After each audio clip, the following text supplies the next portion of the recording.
The time is 9:05. This is the duly called meeting of the Texas Low-Level Radioactive Waste Disposal Compact Commission. Today is October 24th, 2024. And we are here in Andrews, Texas. I will hopefully say this multiple times, but we are so honored to get to be here in Andrews. It is always one of our favorite trips of the year. We got to enjoy from the hospitality of Commissioner Nyack last night, who was very gracious to invite her into her home, her and Satish. So we want to thank both of them. We want to thank everybody who has shown us so much hospitality. It is always such an easy meeting here, and we appreciate that because we go other places and it's not as easy. So we appreciate the hospitality of Andrews County. We understand Judge Jones couldn't be with us today because he had a personal matter, but we want to tell him thank you personally and all the county staff that have worked with us to give us this room and the wonderful tech setup and all of the things we've gotten to use here in Andrews County. So we appreciate everyone being here. And with that, we will call the meeting to order. I'll start online just to shake things up a little bit. I see Commissioner Mundy and Vice Chairman Salzman online. We appreciate our Attorney General Rosalind Hunt being with us today. And I'm sure we will recognize others of you that are online, but for purposes of roll call, there's 2 commissioners online. Here in the room, we have Commissioner Nyack, our Executive Director, Mr. Raines, Commissioner Sodick, Commissioner Morris, and Commissioner Lisa. So we are all here, and we are only missing, I believe, Commissioner Bradford, but we have a quorum present and we can proceed with our business. Oh, and we do have some elected officials online. Commissioner Andrade from here in Andrews County. Again, we appreciate the hospitality of the county and all the things that all of the commissioners and the judge have done for us since we've been here. Like I said, it has been an incredibly smooth process, so we appreciate that. Any other elected officials online? Do we have anyone here from the local press today? We always like to recognize them. Okay, with that, we are already through the first 3 items on our agenda. We're to item 4, which is our public comment period. I think we have some public comment today. I think for purposes of efficiency, we'll wait and we'll start online and see if anyone has any public comment who is online, and then we will go to our in-person public comment. How many hands raised?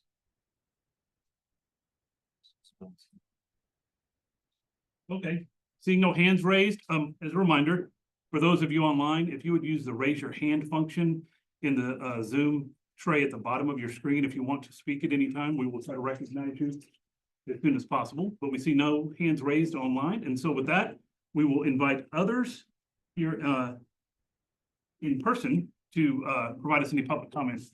And I know there might be more than one, so who would like to go first?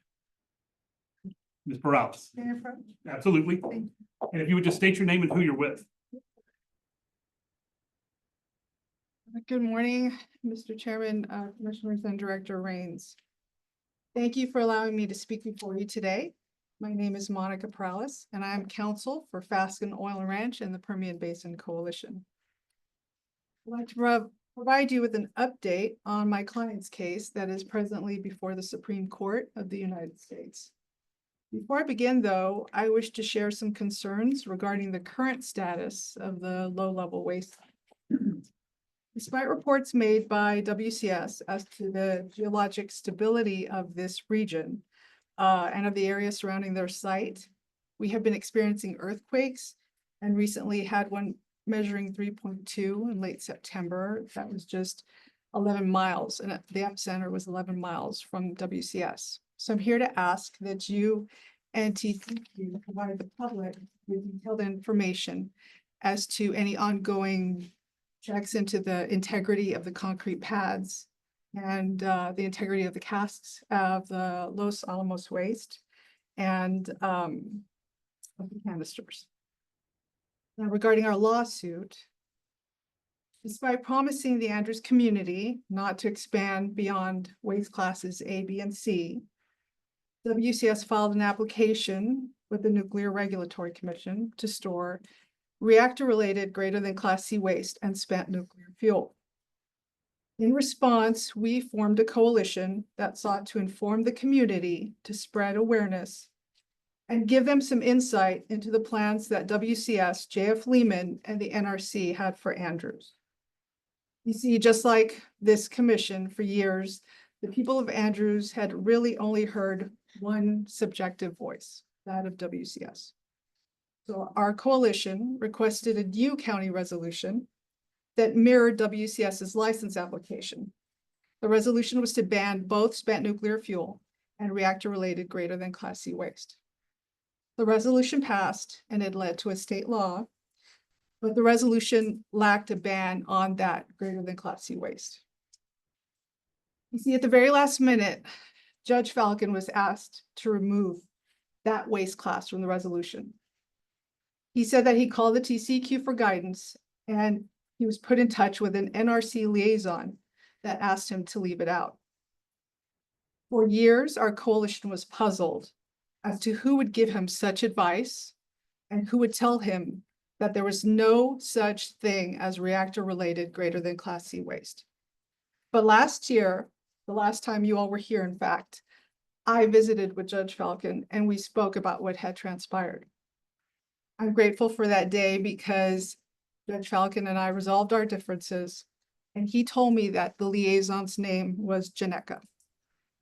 An NRC liaison named Janeka was the individual that sealed our fate.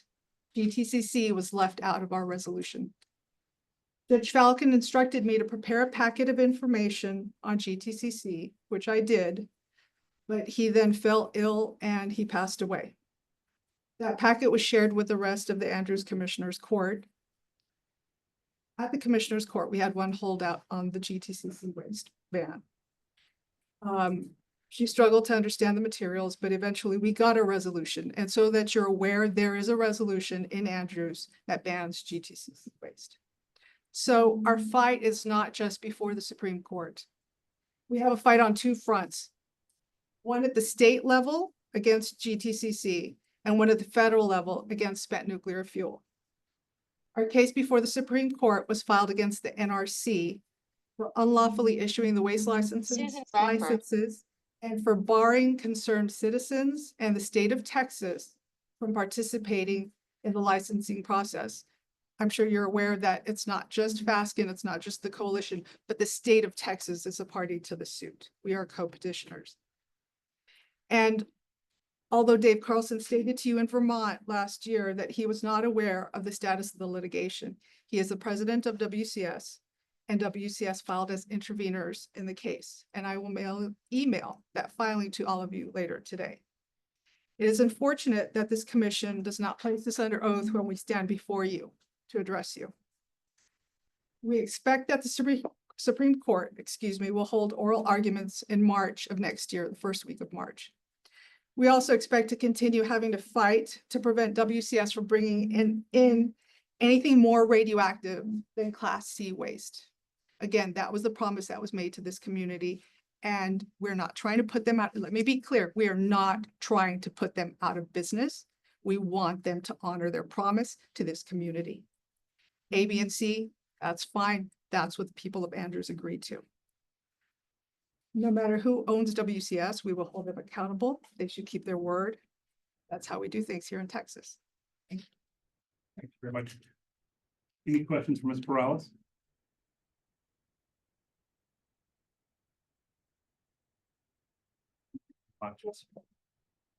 Any other public comment here from in person?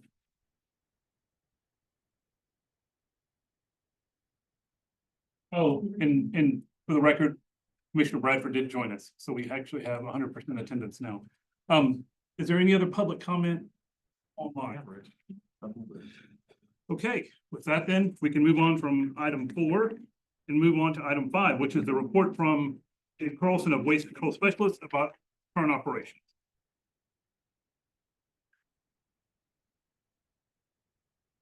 Thank you, commissioners.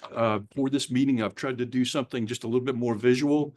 It can get dry, certainly just talking about things or repeating numbers. And so I've got a little bit of a presentation to kind of fill some things in. Let's see. So if we could go to the first slide on that. Yes, let's run in the back, but in case the folks in the public, if y'all want to watch, it's up On the screen It's- behind you. Yeah, they got it. It's here. Okay. Oh, that one. Make sure So next slide, please.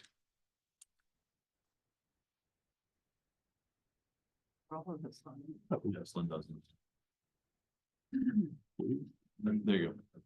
There we go. So just for a, a quick overview of the site, we don't put this up all the time, but quite a bit in meetings. There's actually 4 disposal facilities on the site. The one we're primarily concerned with in this meeting is the compact waste facility, but there's also a federal waste facility, a hazardous waste landfill, and a byproduct facility. The loop around the site there is, of course, the rail line. It's, I think, the only rail in Andrews County at this point. What's inside the rail line is about 1,400 acres. We've got about 14,000 acres altogether on the site. Next slide, please.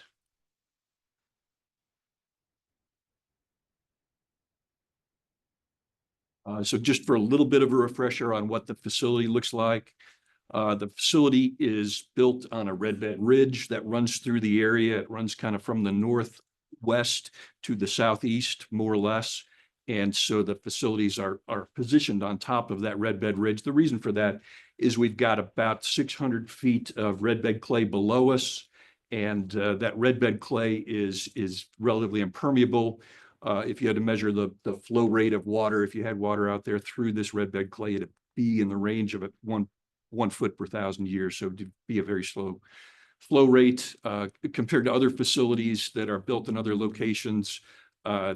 We are far distant from groundwater, and other facilities don't have that benefit.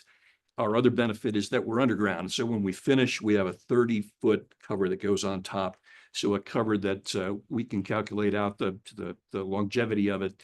And we certainly run our models on that out to 1 million years to prove that that'll still be stable at that point in time.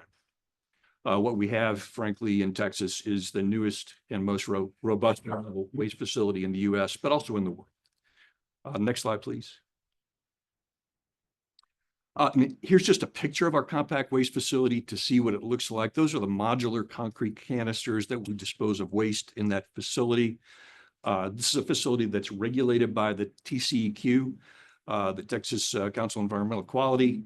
We have 2 on-site inspectors from that regulator on the site.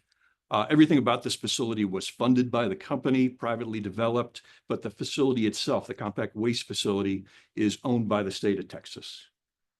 Everything that comes into that facility is approved by the state of Texas before it comes in for disposal. Next slide.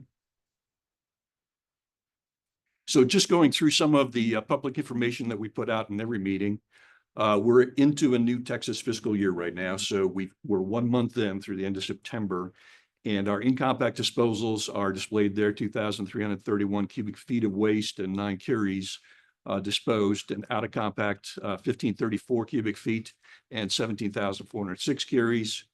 And then the totals since inception, and inception is 2012 through September 30th, 2024, is 374,709 cubic feet, or about 4.2% of our licensed capacity, and 647,870 curies, or about 16.7% of licensed capacity. Is that last number a decayed number? Yes, it is. Yes, it is. But it's also the reality on the ground because those other curies don't exist. They're gone. Next slide. So this is an overhead view of the compact waste facility. And the top of the slide here is the west, and the right-hand side of the slide is north. And I'll go first with phase 1 that's on the right-hand side. When that was constructed, or that's constructed to be 450,000 cubic feet of disposal space. Of that, we've used 359,556. So we have about 20% of the space remaining, just a bit over 90,000 cubic feet in that facility. Over the past couple of years, we've completed phase 2A, which you see on the left-hand side, and that went into service in February of this year. That's 425,000 cubic feet constructed. And at this point, through the end of September, 15,153 cubic feet used. So over 400,000 cubic feet remaining. And what that says for a total is we've constructed a total of 875,000 cubic feet, used almost 375,000 and have 500,000 remaining. So at this point, we have more constructed space available than when we initially opened the facility. Do you have an estimate on how long that space will last you?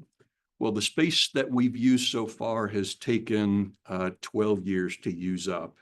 And so, you know, you can kind of go in that ballpark. A decade or so, I would say, is about right. Certainly greater than 5 years and probably much greater than 5 years. 75,000 cubic feet. Right. Right, exactly. And again, our licensed capacity is 9 million cubic feet. So these are fairly small numbers and quite frankly, small amounts of waste being disposed compared to what was ever projected initially for the facility. Next slide, please. What, in fact, supposing they shut down both Texas reactors today or something, but what would it add? Dick, can you move closer to the microphone, please? There's no microphone, Dick. You just gotta speak up. Yeah, can you? I just asked what, Space needed for decommissioning. space needing for decommissioning the two Texas plants. Right. So TCEQ, I believe every 4 years does a report that states what those utilities believe is required for disposal for their facilities. My guess, just speaking to you right now, would be in the range of 100,000 cubic feet per nuclear power plant or less has to go into that compact waste facility. Most of the remainder is soils and concrete and other things that are extremely low activity that would not have to go into that facility. So The percentage I've always heard is 85-15, 85% of the volume would go into RECRA, 15% of the volume from a decommissioning would go into the compact waste facility. so it's in that range. It may be more like 90-10, but you know, basically what needs to go in there from a reactor decommissioning is the things that are in the reactor compartment, all the primary systems, the reactor, what they call reactor internals. It's the support structures that are inside the reactor vessel itself, the primary piping, some of those kinds of things are what has to go into a compact waste facility. Much of the rest of it probably could be free released and sent to any landfill or that sort of thing. However, it's a lot of work to go through and survey by hand all those things. And so it's more cost effective typically to dispose. Their licenses run out. I don't have that in front of me. I think they've both been extended at this point. So they both had 20-year extensions. And as you listen to the Nuclear Regulatory Commission, nuclear power plants that are in good shape may actually go for another 20-year extension after that. So we could see 80-year life on some nuclear power plants that are in good condition. Now, that's not to say that it's really an 80-year-old plant. They upgrade it as they go and they make it, you know, better and better, bring out digital systems and those kind of things. But we could see plants running 80 years. The initial operating license for any nuclear power plant in the United States, 40 years. And that is from date of commission to closure date. It doesn't, you know, if it shuts down for a little while for repairs or for whatever reason, it's just the calendar date, 40 years.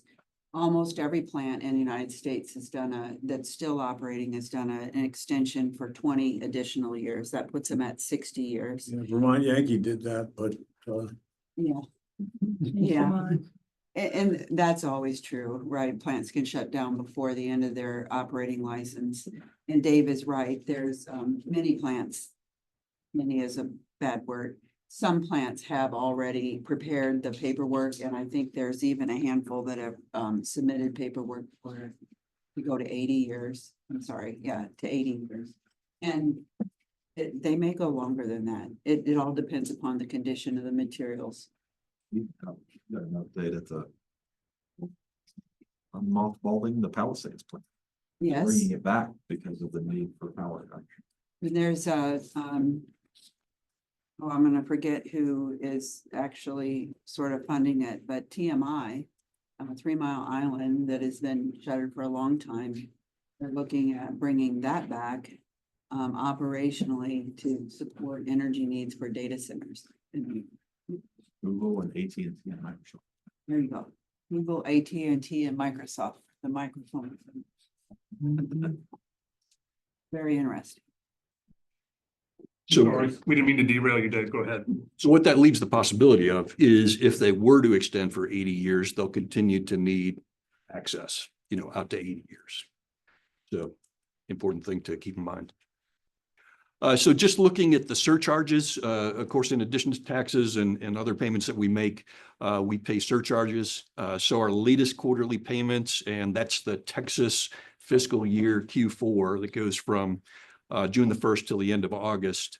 The payment to Andrews County was $250,000 and to TCEQ was nearly $1.4 million.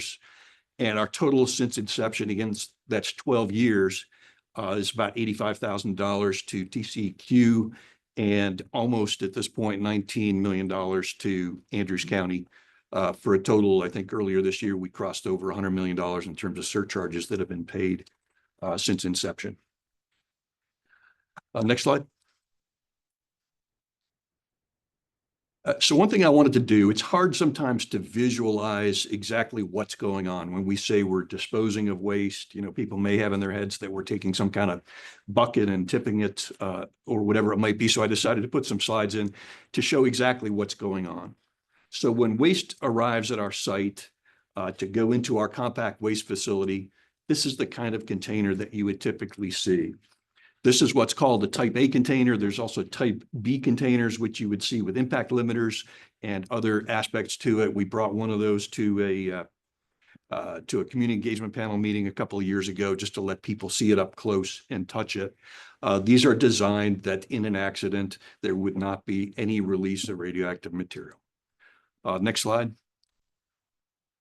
Sorry to keep interrupting, but so how does it come through your gate? How does it arrive in the state and how does it come through your gate?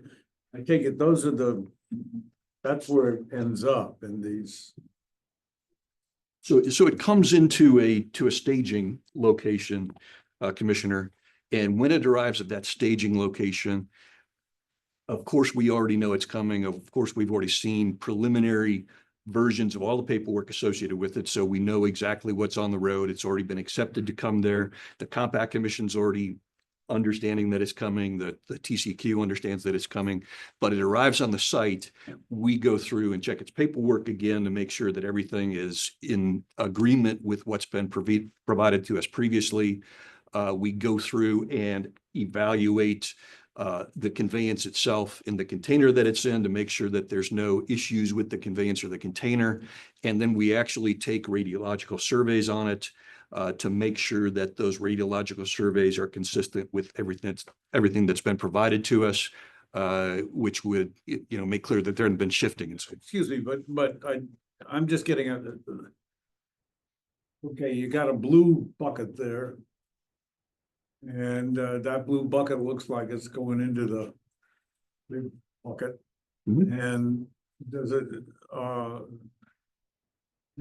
does it come in different kind of forms? And then it all winds up in this? Is that the point? no, so the way it comes in, you saw on the previous slide, that was the cask that it gets transported in. That cask doesn't get disposed.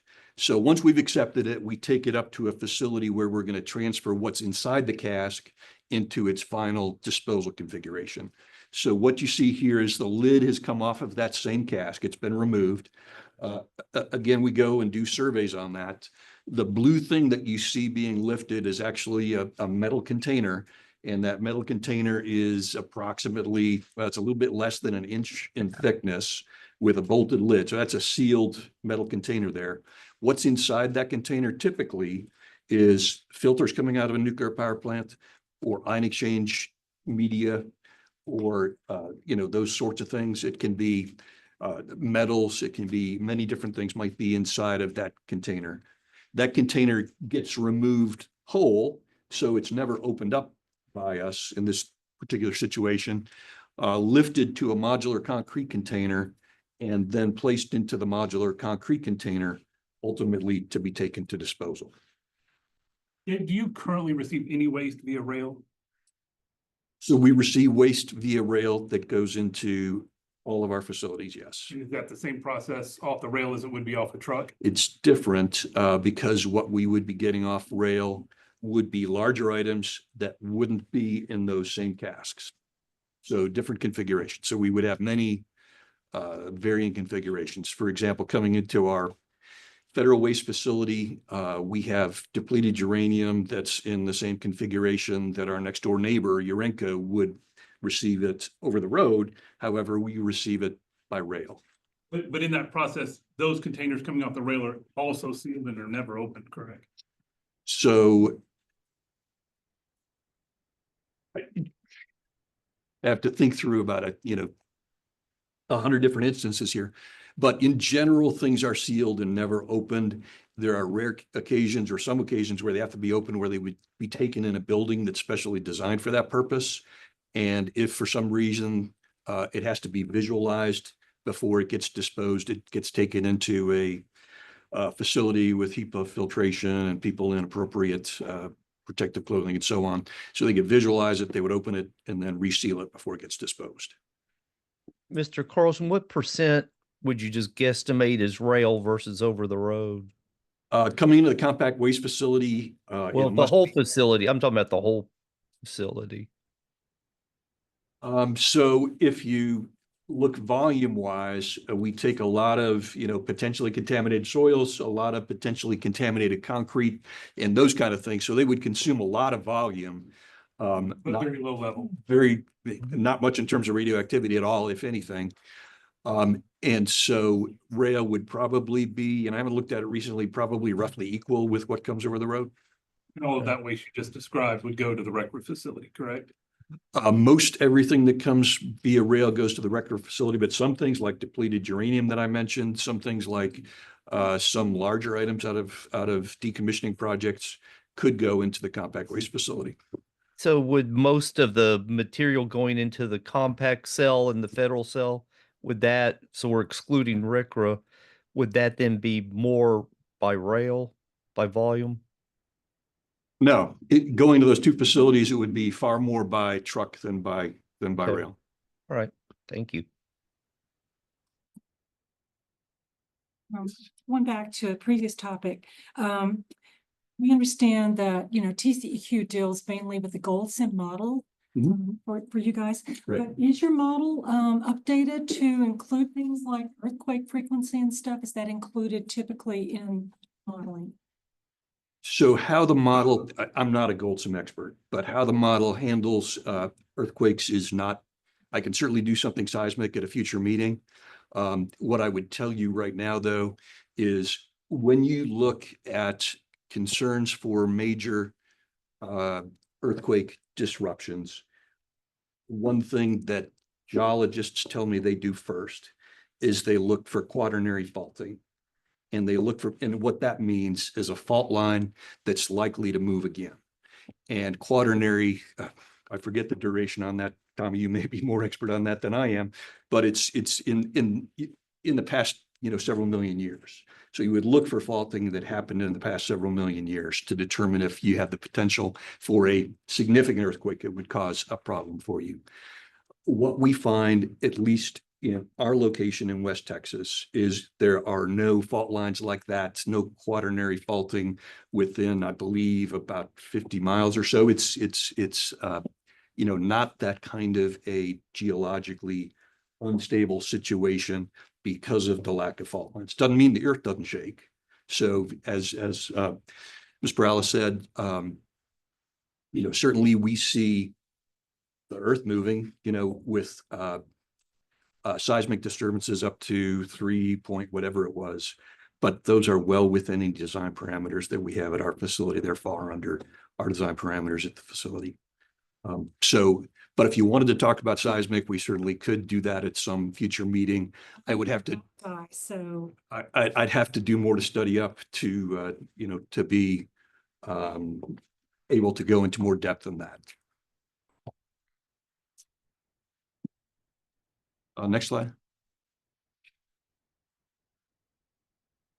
So once the material is in the modular concrete container, at that point, we take it down into the facility. So this is one of our on-site units carrying it down for disposal into that compact waste facility. Next slide. At this point, it's all treated the same. They all wind up in concrete. With a few exceptions, that's correct. Almost everything winds up in concrete unless it's extremely thick steel that can be proven to have similar duration to the longevity of concrete. And as you see, most of it there is in either square or cylindrical modular concrete containers. There's a couple of items in the foreground that are on the forward right side that are large monolithic metal pieces that did not require placement in modular concrete containers because of the we have to go to TCQ, obviously, to prove the robustness, durability of those items, but they would have equal protectiveness, particularly focused on our workers with the concrete. There's also an issue with power plant workers that have this has been an issue across industry even before WCS opened up. There are certain things like reactor heads where you can chop those things up and put them in a container. They're very stable as is. And what the power plant's position was you need to look at it in the disposal arena and what kind of risk it represents there, which is a potential risk in the future for an inadvertent intruder. But there's actual risk that's received to the workers doing the cutting and actual dose to the workers who are doing that cutting. I mean, you know, I think general consensus over time has been a very stable waste form as is, and it's unnecessary for those workers today to be exposed to the additional risk and dose that would be required to cut it up to package it differently. But there's logistics. I'm sure you're going to talk about your movement. And for things like the concrete or the metal that are used to protect the waste when it goes into the facility, that's really there to protect our workers and to have the waste stable as we continue to place waste. So if you calculate, you know, say you've got a device with a 3-inch thick metal wall coming out of the kind of facilities we work with, you know, that metal would typically be some sort of a very high grade metal. And then you look at the radionuclides that are in there and how long the radionuclides are going to last before decay. Quite frankly, that metal probably lasts a lot longer than the radionuclides are going to last. But those are the kind of calculations and things we would have to go through with TCQ to do other than putting it in a modular concrete container. Again, in a modular concrete container, we assume concrete goes away in a few hundred years. And so at that point, the facility has to be protective without concrete, has to be protective without metal. It has to be protective based on the natural features of the facility. And the best natural feature we have is clay. Next slide. So just out of interest, I wanted to do one recent disposal we've had, and that is coming out of Crystal River in Florida. The disposal of the reactor out of Crystal River 3. So this is, you can see the picture of it right there, and it doesn't look like that anymore. A lot of that's been taken down. But this is a pressurized water reactor, not a boiling water reactor. 860 megawatts that got shut down in 2009. And it's been in decommissioning, and North Star and Arana were doing the decommissioning work on that site. Next slide. So the reactor had to be disposed because it's end of life and had to go to an appropriate location for long-term disposal.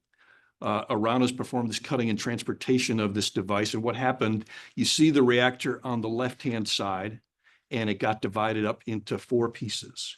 And out of those 4 pieces, 3 of those are Class A, or were Class A, and 1 is Class C, the one in the very middle that was closer to the nuclear fuel and got more activation was Class C. Probably the interesting part here is on the right-hand side, the weight in tons. So that midsection is approximately 430 tons.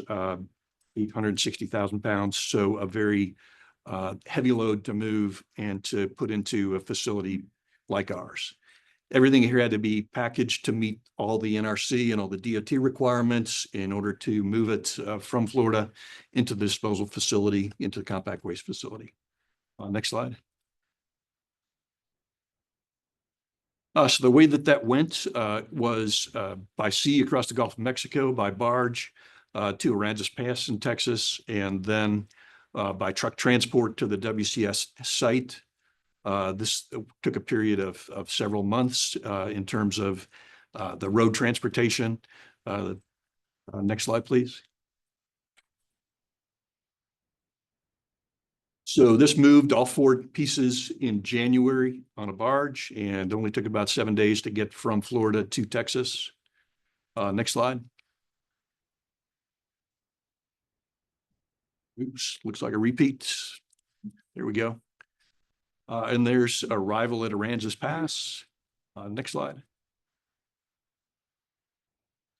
And so since this is a large, overweight, oversized shipment, it required a what's often called the Schnabel rig in order to carry something that heavy without having an impact on roads or bridges or those kind of things. The head and the bottom sections were not nearly as heavy, so they got a shorter route and a less complicated transport. And the top and the mid sections had to go with this transport that you see in the picture, a 32 axle trailer and certainly more complicated movement. Next slide. So this is what it looks like when it's all configured. You see a pulling truck in front and a pushing truck in the back. You see axles that come out on both sides, and what has to happen there is you have to distribute the load. Before this can go on the road, TxDOT has to clear it, and that's the TxDOT regions. Each have to go through it individually and make sure that every road, every bridge, every culvert that they would ask you to pass is rated for what's going on there. You cannot exceed the load requirements that they put on those facilities. And so we're very careful to do that. That's what all those outriggers do for you in terms of spreading the load. Next slide. Mr. Carlson, do you arrange the transport or does ADP, who arranges the transportation? Yeah, in this case, you can see it on the side of the truck. It was a company called Edwards that did the transportation. Arano actually arranged for the transportation. We support them as they, or any of our customers as they do this sort of thing. But no, it was done by Arano in this case. Okay, thank you. And you see this going through a downtown region in a small town here. And some of the things that have to happen along the way include moving traffic signals out of the way, moving signs out of the way. So there's a large crew that's working with this to make sure that that nothing along the side of the roads is impacted or above the road is impacted, as well as the weight limits that we have on the road. Large crew, this thing is probably moving well around a corner like this extremely slowly, but on average more like 5 miles an hour or so once they can get into a straight and smooth section. Next slide. Another view of the same thing, just to kind of give you an idea of the kind of planning that has to go into getting this through, just an intersection like this. Next slide. And then ultimately arrival at WCS, coming in through the gate. It took about 35 or 40 days to get from the coast to WCS with this equipment. Next slide. And once we have it on site, we have equipment that moves it. That's called a self-propelled motor transport. So there's actually motors in that rig that are able to move it, although slowly, down into our disposal facility. Next slide.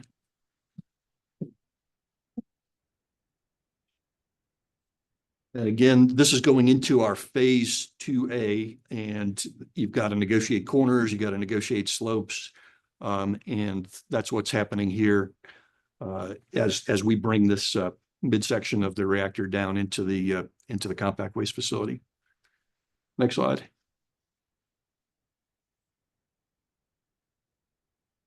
And once we get it down there, we have equipment as well to lift it off of that self-propelled motor transport and place it into its final disposal location. And that's what you're seeing going on here. And next slide. And that's the last one after it is getting placed in its final destination in the compact waste facility. And of course, when things of this size and weight, they'll always go on the floor themselves. No, they don't have to. So You can stack these. sure, again, but you'd have to go through the exercise of demonstrating, the ability of other things to support the weight. But those modular concrete containers, there's a lot of rebar, and that's very strong concrete that goes into those modular concrete containers. So as you see in the other slides, they can support more modular concrete containers 4 high. In the federal waste facility, we can stack modular concrete containers 7 high. So that gives you an indication of the strength that's required in those containers in order to, resist the forces that sit on them. And I think that's my last slide. So any questions on any of that? The process that you just used as an example for River, is that generally the process for decommissioning on all plants, or is Crystal River unique? Crystal River was unique. So years ago, I worked at Chem Nuclear that ran the Barnwell site in South Carolina. And when we moved large components then, like reactor pressure vessels, we moved them whole and by barge up the Savannah River to very near the site and disposed of them whole. More recently, what we've seen in the market is people cutting up and doing, many more cuts. Things have gotten more automated. So as Commissioner Edwards said, that the plants want to control the amount of dose that people are getting as they go through the process of cutting things. So one way to control dose is to ship it whole. One way to control dose is to use more automated cutting methods and so on, which has been done quite a bit. So if you take the Vermont Yankee reactor, for example, that was cut up into much smaller pieces that came in a large rail cask, the MP-197, but much smaller pieces than what you've seen here. In other cases, it's cut up even smaller. Some reactors are still disposed whole. Energy Solutions recently took the Songs 1 reactor out of California and disposed of it whole into their facility. So it varies. It varies. This is one method that nuclear engineers determined made sense in this particular case, but not common. In fact, we don't have another situation like that where a reactor's been cut into 4 pieces. We have it where they've been cut into many pieces or where they've been disposed whole. Any other questions? Could you give us a quick update on the renewal of the license of TCQ? Any change from the last report? No, there really isn't.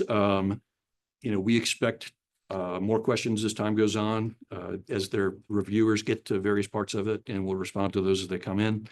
But everything is complete and in their hands, and I can't speak for when they would have the opportunity to get through it. But it could be 1 year, could be more than that. So. Can you respond a little bit to the Baskin claims? Yeah, there's a lot to unpack there. So, it's, as I look at that, I'd love to talk about seismic stability with a little bit more preparation. But I can tell you that today, comparing seismic activity in West Texas to the design of what we have out there, they're not even the same order of magnitude. But if that's something that the commission would like to hear about, I'd be glad to talk about it at some future session. I guess it's in play now, particularly since they brought their petition and everything. Yeah, I think it would be a good idea to do something about it. Sure, I'd be glad to talk to you about that. I think the safety allegations, that at least the ones that I've heard to this point, are primarily fabricated, and I don't see the scientific evidence for what I hear about the safety allegations that we have that we've heard from time to time. So I don't have anything specific to address because there's nothing specific enough to address. Primarily, I aggregated a Texas term for, what do you think of them? How's that, Commissioner? Let's see, there's discussions of, promises made. And that's kind of a repeated allegation that we are not telling the truth and that we are trying to mislead people. And I will tell you, very clearly, I can go through some history on that and hit that in detail. If you remember back, in 2012, there was a Blue Ribbon Commission, once Yucca Mountain had been taken out of the running for disposal. And that Blue Ribbon Commission, among their recommendations, recommended consolidated internal storage for spent nuclear fuel. Then in 2013 and 2014, the state of Texas evaluated spent nuclear fuel management needs for nuclear facilities. And on March 28th, 2014, the Texas governor at the time signed a letter stating we have no choice but to begin looking for a safe and secure solution for high-level waste in Texas.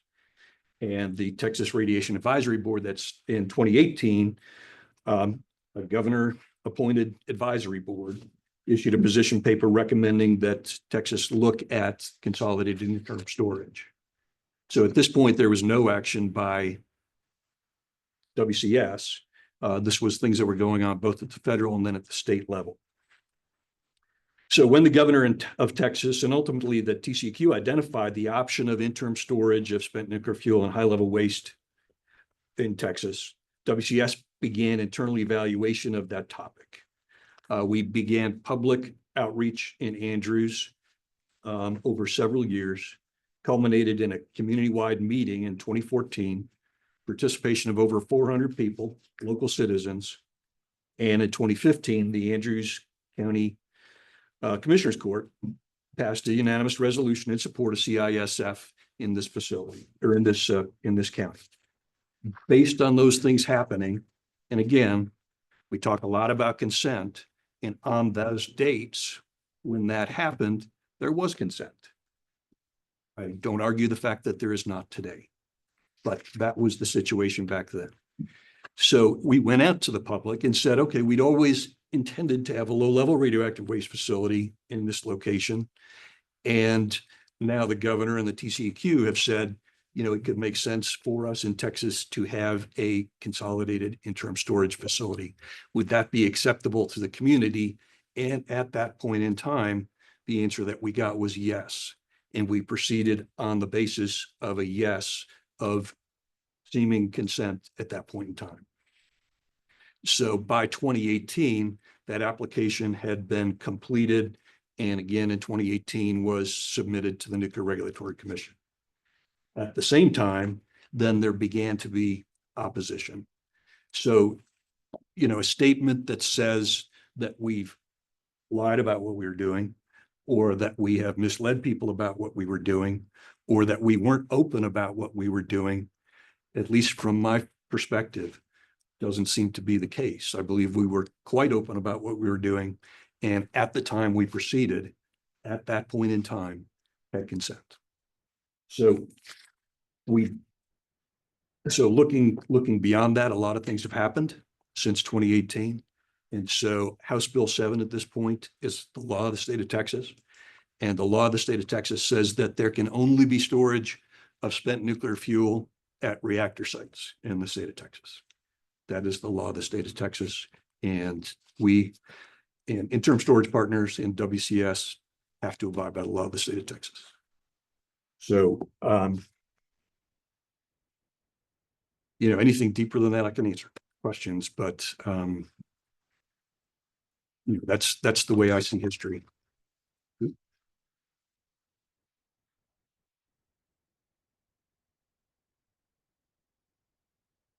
More questions?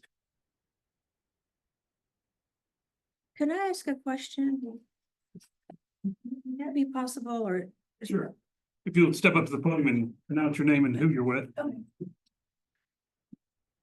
My name is Pamela Fisher. I live in in Andrews. I've been a lifelong resident of Andrews, and I have a question for Mr. Carlson.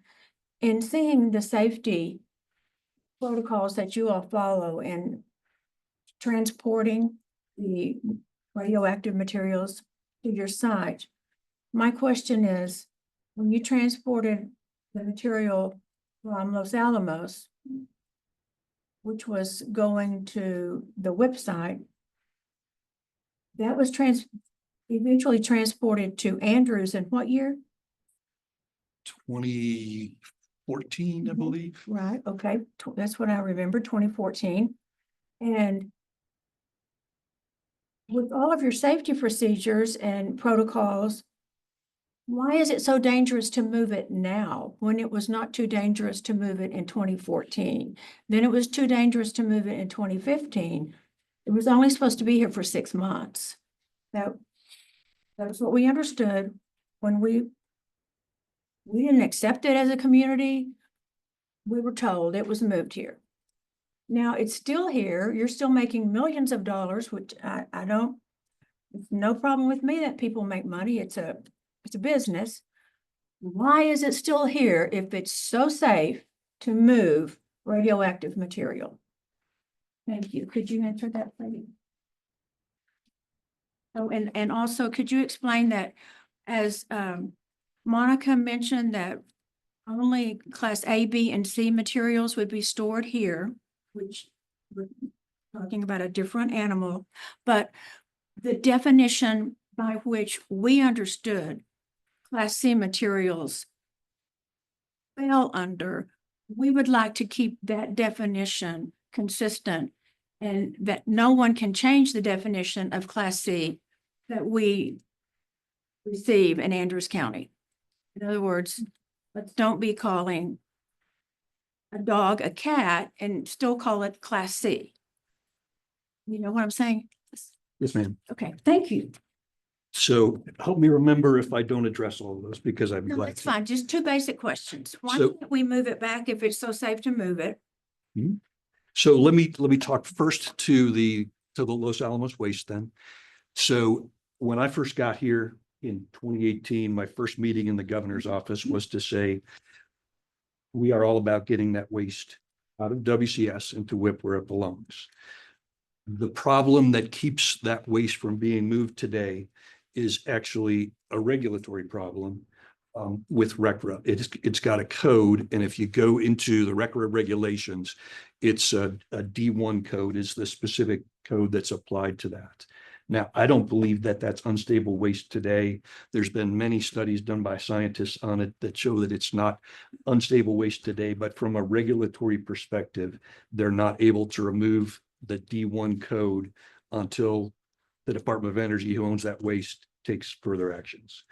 So the thing that keeps it from going away is that regulatory code that's been assigned to it, not the threat of anything happening with the waste. In fact, the way that we have that waste stored, even if it was a volatile or ignitable waste, it is well secured inside of drums, inside of overpacks over the drums, inside a facility that has heat ventilation and negative pressure and so on. And even the reactions that happened at WIP, of the one drum that had the issue at WIP, it was not that energetic of a reaction. So I would say from a can something bad happen here perspective, that possibility doesn't exist today. But we still need to get that waste on the road and moved out of Texas to where it belongs over the long term, and that's at the waste isolation pilot plant in New Mexico. And so to do that, ultimately, the Department of Energy has to determine how they're going to get that D1 code, that RCRA code, removed from it. So we had been told that it couldn't be moved because it was too dangerous to move it. That was what we were told in this room, that it was too dangerous to move it. So, and there were no codes mentioned that day. No D1 code, no anything. It So was just, I don't believe I was in that meeting, and I wouldn't say that because based on everything I know and everything that some of the DOE researchers and scientists have looked at, that danger doesn't exist. So what is a D1 code? So it's ignitability, I believe, and that's simply because they can't rule it out. They have to get to a point where they can rule that out. And they haven't been able to do that from a regulatory perspective yet. So I do not expect there is no possibility today of that waste having an impact. Before it leaves, it will have the D1 code removed by however the department determines to do that. And then it will be transported in the normal packages that are used for the waste isolation pilot plant. One of them is the TruPack 2s, which you probably see on the roads here sometimes going through West Texas, going on their way to the waste isolation pilot plant. Now, the other part you talked about was class A, B, and C waste. So there's actually 4 classes of low-level radioactive waste: class A, B, C, and greater than class C waste. What we have always said here is that, going back into history, is that we intended to run a low-level radioactive waste facility up until the point where the public meetings that I mentioned and the public outreach program that we had, where there was a determination that at that time there was support of a CISF in West Texas. But in terms of low-level radioactive waste, those definitions haven't changed. And I know that the Nuclear Regulatory Commission is going through a process right now to update what's called 10 CFR 61. The tables that determine what's class A, B, C, and GTCC are in that regulation, and you might want to look it up. It's a part of 10 CFR 61 called 10 CFR 61.55. And those definitions in that section, there's no intent to change those definitions that I'm aware of. All the drafts they put out to this point have indicated no intent to change those definitions. So I think class C will remain class C. That's strictly based on, for certain types of radionuclides, here are the limits on what can be class C for that type of radionuclide, or mixtures of radionuclides. You have to take all the various radionuclides into account. So Is she referring to the way that they plan on changing the disposal method for DTCC? Okay. That you will prompt this by your letter. I think that's what she's talking about. yeah, so I don't think we dictate to the Nuclear Regulatory Commission what they do. The Nuclear Regulatory Commission has always intended to update 10 CFR 61 over time. And that's the process they're in right now. I think it's been 10 or 15 years they've been working on updating that. So yes, they're 10 CFR 61.55 section A24 goes into disposal of GTCC and alternatives for disposal of GTCC. Now, I would love to, I know GTCC would never go into a compact waste facility because it's a federal responsibility, not a compact responsibility. I'd love to have a longer discussion on GTCC. Unfortunately, it takes quite a bit to go through that. And I know you've been in a meeting where we discussed it quite a bit and can talk about that. I think it's very fortunate that some of the elements of GTCC that we talk about are very short half-life and they go away very quickly. Some of the elements that are in GTCC are used routinely in the oil field. You think of americium beryllium sources. Where would we be if we couldn't use americium beryllium sources or cesium sources and so on? And so those things become GTCC. But again, we could have a very long discussion on this. I don't think, maybe right now I'd be glad to talk to you anytime, but there's a lot to unpack in terms of what is GTCC and ultimately what should we do with it, or should we even be using it for anything going forward? Thank you. Appreciate it. There is one more person with their hand raised online. I believe it is Karen Haddon, so we'll call on her now. Hi, hello, everyone. Chairman Morning. and Dave Carlson, I have a question for you, if I could, please. I know that there's a lot to unpack on greater than Class C, but that's exactly why I have questions. I've been told that the license for WCS does in fact allow for greater than Class C. Could you explain what forms you're allowed to take and where you have taken it and what sources, in what ways?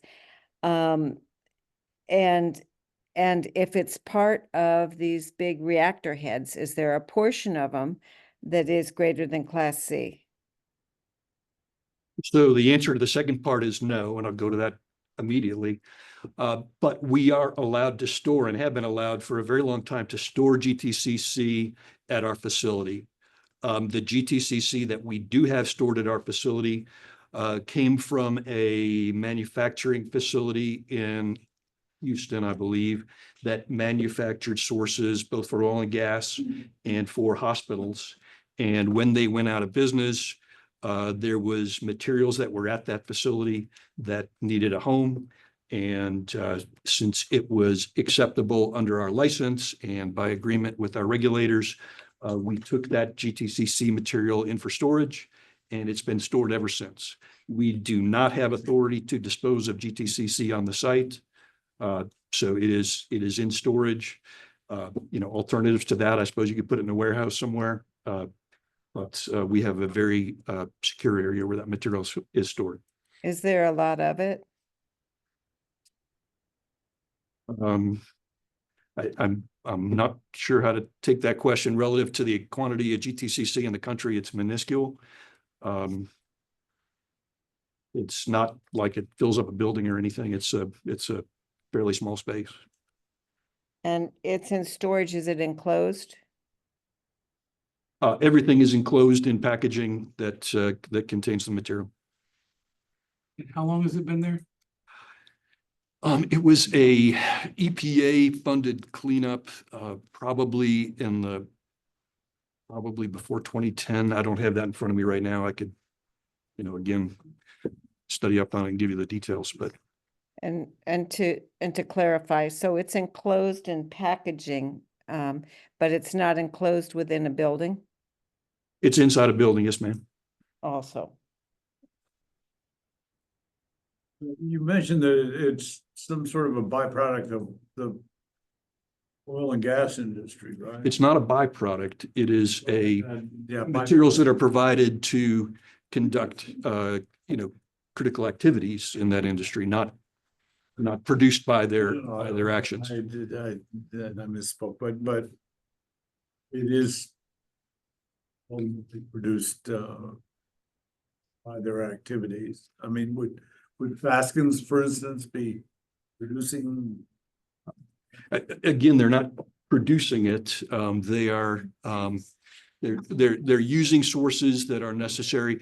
I don't know anything about what Faskin does in terms of that, and different operators do different things. But, many operators do use americium, beryllium, and cesium sources. It is maybe more challenging to do some of the things that need to be done without using radioactive sources. Other cases, radioactive tracers, radioactive materials are relatively important in that industry. That was received before the commissioners initially acknowledged that it was okay to take greater than Class C in 2010. No, it was,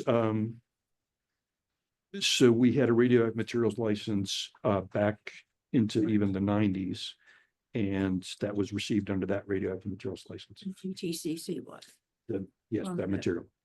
That closed. And to be clear, that's a license issued by TCEQ, correct?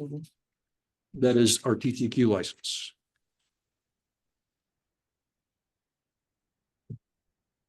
Any more questions for Mr. Carlson?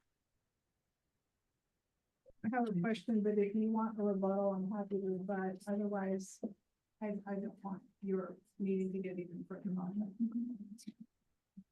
I think maybe the best way to do it is if you want to rebut it, maybe send us an email.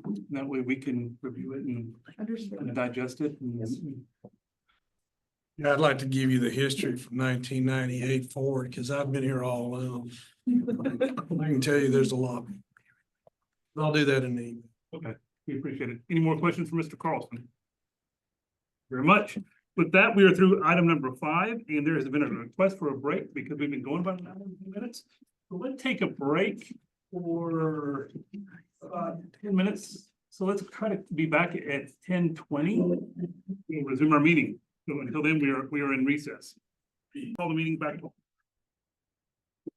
10:27, and we'll call the meeting back to order. And we will now move on to item 6 on the agenda, our Rules Committee report. Chairman Hurley, would you be able to do a roll call real quick to establish a quorum? Sure. Online, I see Commissioners, Vice Chairman Salzman, Commissioner Mundy, Commissioner Bradford here in the room. I see Commissioner Naik, myself, Commissioner Sadick, Commissioner Morris, and Commissioner Edwards, which means we have 100% attendance. The quorum is now present. We'll move on to item 6, which is our Rules Committee. I will actually handle this because it's very short. We continue to work with both the affected parties and the governor's office on our potential management rule. We have made great progress in entering or working towards an agreement with several of the affected parties that would otherwise be governed by the rules. So we are appreciative of their efforts, and we hope that we will have agreements with them in the very near future. We still believe that we probably need a rule to back up any other parties that we don't know about that may come under the coverage of the rule. But we are still working with the governor's office to get that finalized.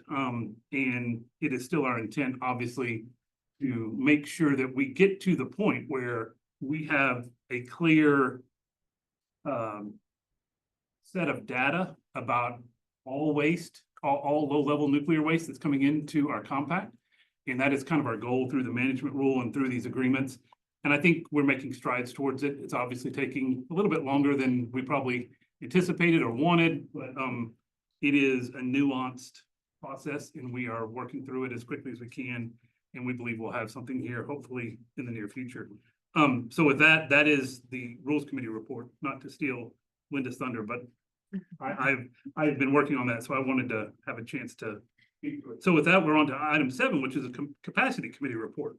Again, we just heard from Mr. Carlson about the capacity at the 2 facilities. One of the things we have discussed in the past, and one of the things I think we will be looking at very closely in the future, is something that also came up earlier, and that is the need to reserve capacity in the event of a decommissioning of our in-compact facilities, which now are currently only 2. However, with some of the new technology that's coming out and some of the things we hear about, that may change. Our in-compact generators may actually grow in the coming years because of the SMR model that I know is being closely looked at now. Commissioner Morris stopped on her way here in Abilene to see a new reactor that's been licensed at Abilene Christian University for academic research. So there are definitely new things coming online that could add to those needs. We will monitor those very closely, and like I said, we will be continuing to kind of look at and work with WCS and those nuclear power plants and other generators of low-level nuclear waste in our compact to decide what those needs are to make sure we stay way out ahead of what those capacity reservations should be. As a reminder, I know this sounds fundamental, but our primary mission is to ensure that there is adequate capacity at the facility for our in-compact generators. And we do that through the regulation of the import of low-level waste into our state. So sometimes it's important to, when we get lost in some of these discussions, it's important to kind of remind ourselves of what our real mission is, and that is our mission. So the capacity kind of strikes at the very heart of that, and that's the reason I always make a point of discussing it, and hopefully we're going to stay vigilant on preserving that needed capacity in the future. Any questions about the capacity issues and is there any other questions anyone wants to pose to the capacity committee? Okay, hearing none, we can move on to item 8, which, as Stephen just told me, this is the longest we've ever gone without John Salzman saying a word in a meeting. So it's good that we're getting to him. Item 8 is consideration and possible action on import applications. The first one of those is item 8A on your agenda, and the information is also in your packet, commissioners, that you have. And it is the import application of Tennessee Valley Authority, numbered 10456-00, and we will turn it over to Vice Chairman Salzman for a presentation. Good morning. Let me start by making sure you all can hear me okay. Perfect. All right. Well, the technical committee has received and reviewed an import application from Tennessee Valley Authority. It was received July 23rd, 2024. It's number 1-0456-00. In this case, TVA is a generator requesting authorization to dispose of waste in accordance with the Act. They have requested authorization for Class C unstable irradiated hardware. And that waste stream was approved for disposal at the compact waste facility via letter correspondence from TCEQ dated October 3, 2024. They have requested a volume of 400 cubic feet and a total radioactivity of 75,000 curies. I would note that we did receive a letter from WCS recommending approval of this import application.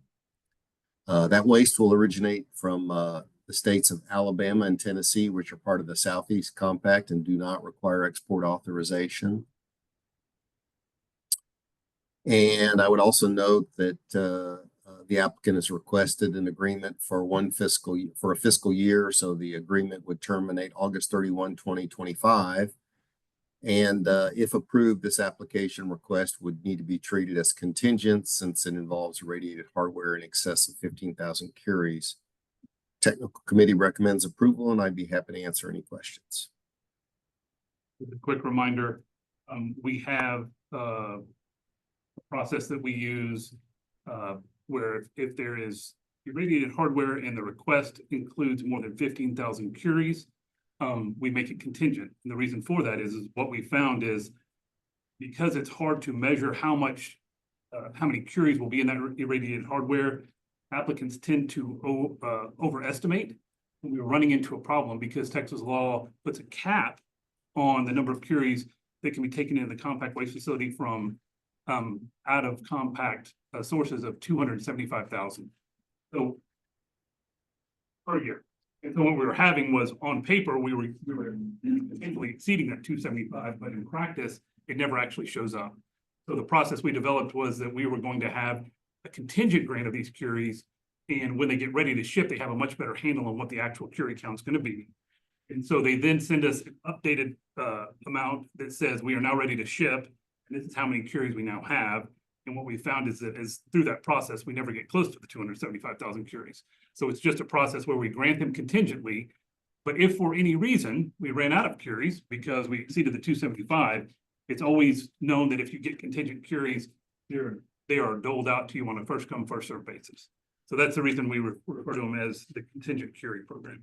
So with that, are there any other questions for Vice Chairman?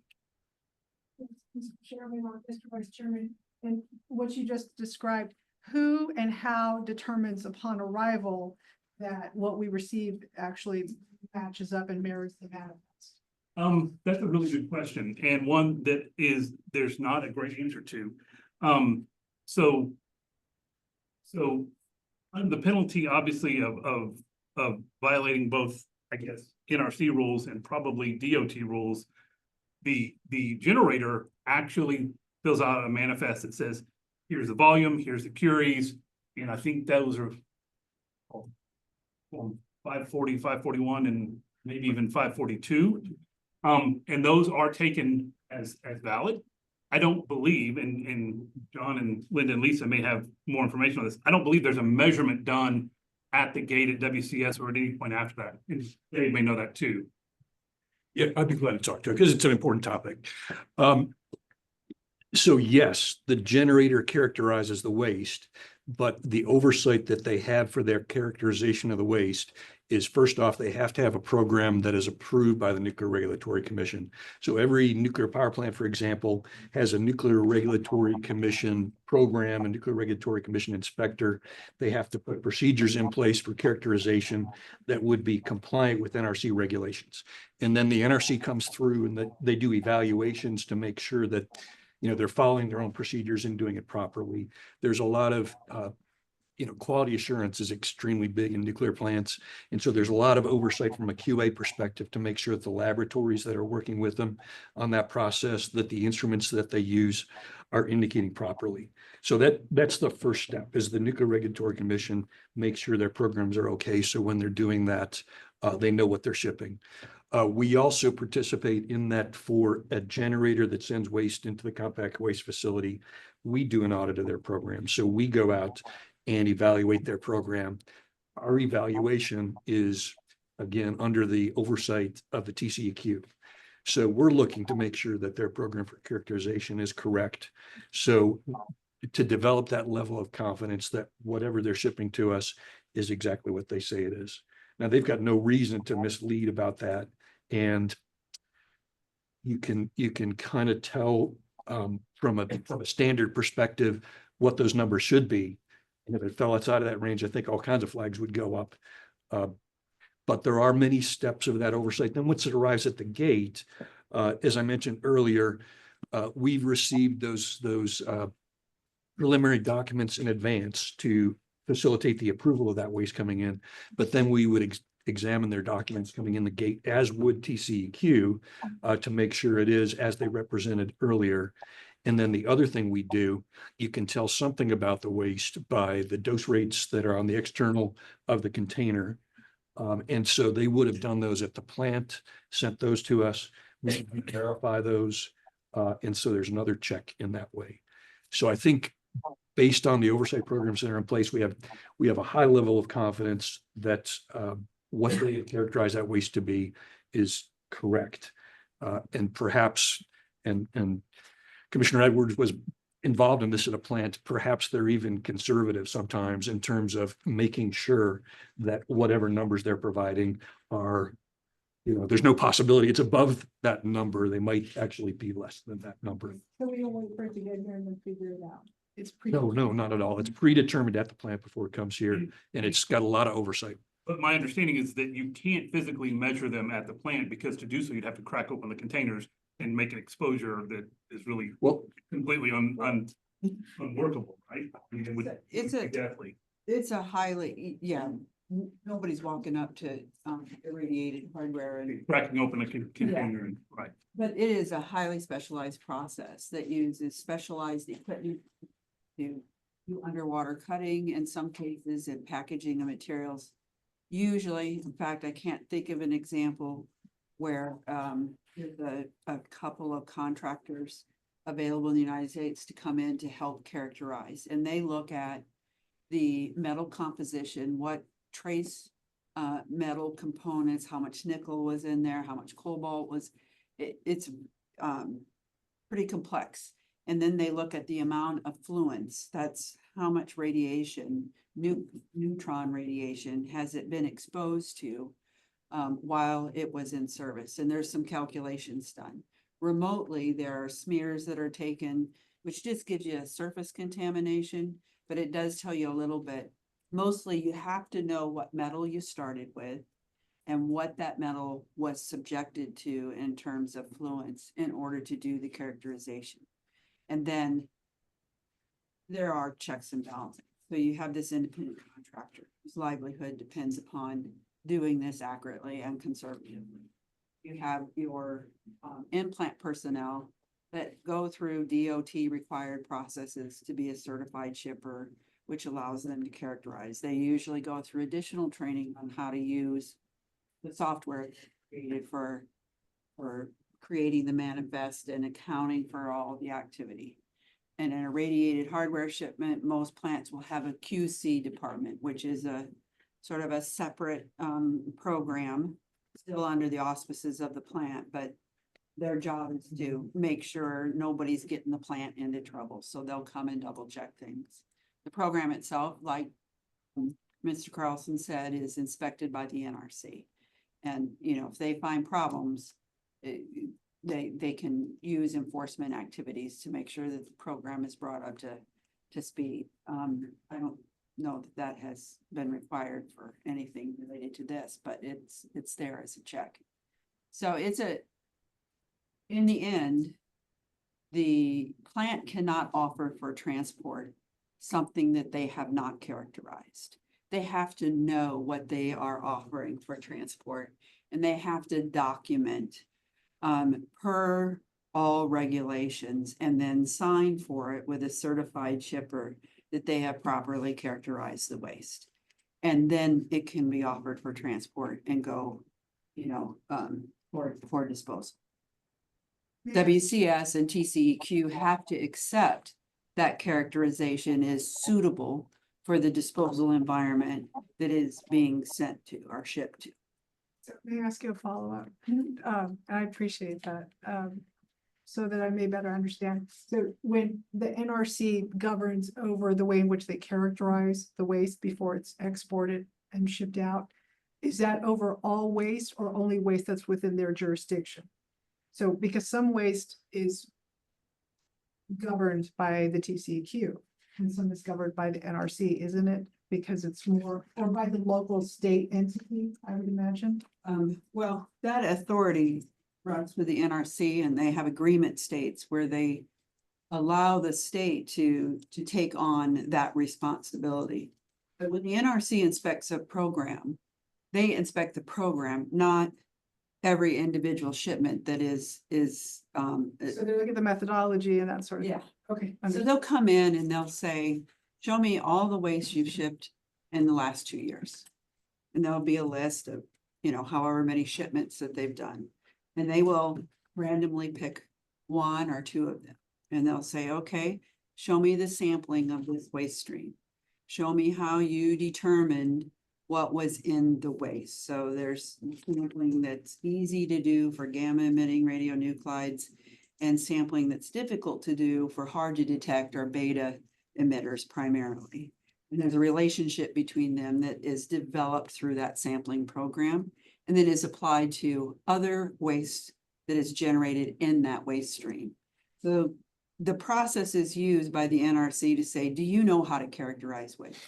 You know, what waste streams do you have on your plant? Do you sample it appropriately? Do you develop the right, what is called scaling factors that's a component of characterization to make sure you know what's in your waste. So they might randomly pick an irradiated hardware shipment to review. They come in every 2 years. I think that is the frequency, or it was way back when I was at a plant. And, randomly pick a shipment, and they might pick irradiated hardware and then go through the details. They might pick a different shipment. You don't know till they show up and say what they're going to look at. Thank you both. That really helps. I just want to add to the Department of Transportation has all these shipping rules and requires surveys and smears. When it leaves the facility, you've got to do the same thing on the other end. And this is true not just for nuclear power plant shipments, but for radioisotope shipments and everything else that are coming in. So the DOT, and I know one time a nuclear plant in Texas, won't name names, but actually had something shift from the point of shipping and shifted internally. When it got to the recipient, the radiation doses were off because now it's hotter on one side. And actually, so they picked that up, and of course the plant got in trouble for that.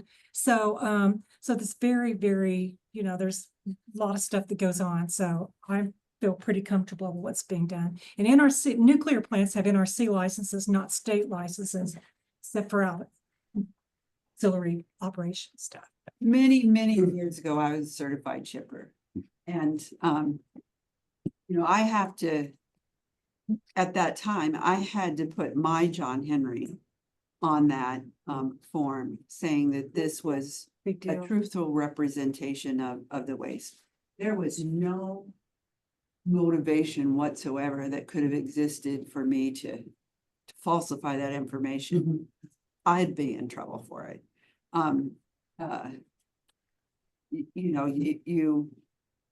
People take it seriously when they have to put their own name. It's not some rubber stamp from, some power plant's name. It is an individual that is, a certified to do that kind of work that has to sign their name.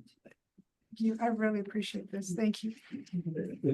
Chairman, just to follow on the sampling and radiation readings, you can take underwater radiation readings. So for example, on irradiated hardware, while it's still in the pool, you will take detailed radiation readings on that. But then you do what Commissioner Edwards said is you can only detect the gamma with those because the alpha and the beta don't penetrate the water. So you've got previous historical samples that have been collected to establish scaling factors. So they can determine, because you use the same exact brand of control rod blades over and over and over again, you know what the scaling factor is going to be. So you can use both the dose rates that you read and the radiation flux that control rod has received in order to come up with the answer. Either of those paths could probably actually get you there. You go down both of those paths to understand fully what it is you're shipping. So there's actually a lot of science and calculation that goes into this, the metallurgy and everything else to get to those scaling factors to be able to understand what you have. How much of a percentage of error is allowed? Because you and I both know that factors that are involved vary heavily by operations alone. So I'm curious a little bit, how much fudging do they allow? I shouldn't say that in that expression, but there should be an error factor that's acceptable. Oh, I'm sure there always is. So whether it's analysis or whether it's instruments or whether it's calculation. Right, okay. So you've got to take that, Every factor. you've got to take that into account as well. But So- they have it written in as a acceptable Well, level? any set of calculations that you see in nuclear space has the error bars calculated so that's that fine. you understand what that is. So for an instrument to be in calibration, it has to meet certain requirements, which is a level of uncertainty, basically, associated with that instrumentation. You don't have to calculate a compounded level of uncertainty for, you know, you use this reading from this instrument and another reading from another instrument, you multiply or whatever. Generally speaking, there's many levels of conservatism that are automatically incorporated in that to account for uncertainty. But at the end, you don't say there's, 10 microcuries of cobalt in here plus or minus 2. You know, it is, you don't do that at the end for shipping. Perfection does not exist. No, but conservatism is typically the measure, the tactic that is used Right. to account. Any other questions? Yes, Yeah, sir. just one thing. That's to Ms. Morris's point about the geometric component of the shipment. And I think to the original question is what happens at WCS's gate in the event, and how would they know? Do they have an issue compared to the shipment's originals manifest, for example? What is the protocol? What is the methodology? What is the sampling? Is it based upon simply what you mentioned, the statistical analysis? Or is it actually per shipment? What is the protocol for that? And what would happen should you find a difference? You've got all these things in their operating procedures and their license, how they're supposed to do things. And it's my understanding from visits and stuff that there is characterization with ISOCs and stuff for isotopic, and you can actually screen drums with these devices and you'll see what's in from an isotopic standpoint. But Mr. Carlson could describe that. Yeah, and going to what Commissioner Morris said, I mean, the most common thing, and you've probably seen it on receipt, would be you've got blocking and bracing that's holding something into a shield, inside a shield. And if it's shifted within that blocking and bracing, you're going to see different readings. And that would be probably the biggest issue. And so you'd have to investigate, if the blocking and bracing somehow shifted and allowed it to move in that. We don't really see that much, but. But you check it. Right, so we take dose rates all around it. May I just ask, I'm sorry, do you represent a particular, other than a citizen's point of view, or are you a citizen? Should it matter? Well, I represent a lot. I'm an oil and gas operator. I'm also a naturally occurring radioactive materials specific license 1 through 95 atomic weight. So I am a little bit educated in the aspects of this matter. The real question that you're raising though, so there's shoring and bracing issues. You take initial readings and the waste is held in a certain configuration inside the container. If that shoring or bracing fails for some reason and the material itself shifts and now some piece of it's closer to one side than the other, that can result in a reading different at the reception point than what was anticipated, based upon the departure. But the eye socks and that kind of thing to match up the radionuclide content, I think that's really a question for TCEQ. I'm sure WCS has whatever procedures they use, but TCEQ would be the person that actually, the entity that actually does some kind of check over, you know, shipment receipt and how it matches up. We don't have anybody on site as a commission here. Right. Receipt of those. And for us, if it didn't match up, if it wasn't right, if it didn't match what they said they were shipping, we wouldn't take it. We would reject it. So they would have to figure it out, remediate it by taking it back to their facility perhaps and re-characterizing or whatever it might be. But if there is some issue that is not easily resolved, they would take it back and fix it. Well, I think you can see that this community is thirsty for knowledge, so thank you. And I want to maybe make sure we have a lot of technical experts, but I want to again kind of reset the idea of who we are and what we do. Because all of the things we just discussed, we have nothing to do with. So to be clear, Was not in your. so to be clear, you know, we have a limited role as set by both the compact, federal law and state law that simply says we regulate the importation of low-level nuclear waste, but as far as the regulation of the operation at the site, things that happen at the gate, these testing ideas that we've just talked about, we are not involved in that. And as Commissioner Edwards just said, we do not have anyone on site at the facility. So that is generally the regulatory entity that regulates operations is the TCEQ. Yeah, I think the point of all this, just that to let you know that it's something collaterally happened, it could affect your ability as an importation board. Sure. Yeah, and we monitor obviously everything that goes on, and that's the reason we ask the questions we do about operations, but we have no authority to change any of those procedures or even, I guess, really opine as to those procedures, because that lies exclusively in the realm of TCEQ. I just wondering, could you identify yourself a little further than the fact that you know a lot about oil and gas? Can we have him step up to the Yeah, my name is Dan Snow, and I've lived here in Andrews since 1980. I came here as a mechanical engineer. I was going to be a nuclear engineer, but President Ford and Carter ended that to go. I mean, the Vietnam War ended, and so I became a mechanical engineer solely related to the production of oil and gas. Are you a consultant? I'm an owner of Lotus LLC, and I'm also an oil and gas operator under Snow Oil and Gas. So that's what I do for a living. So Lotus handles oil and gas naturally occurring RCRA exempt materials that are produced in the oil and gas industry.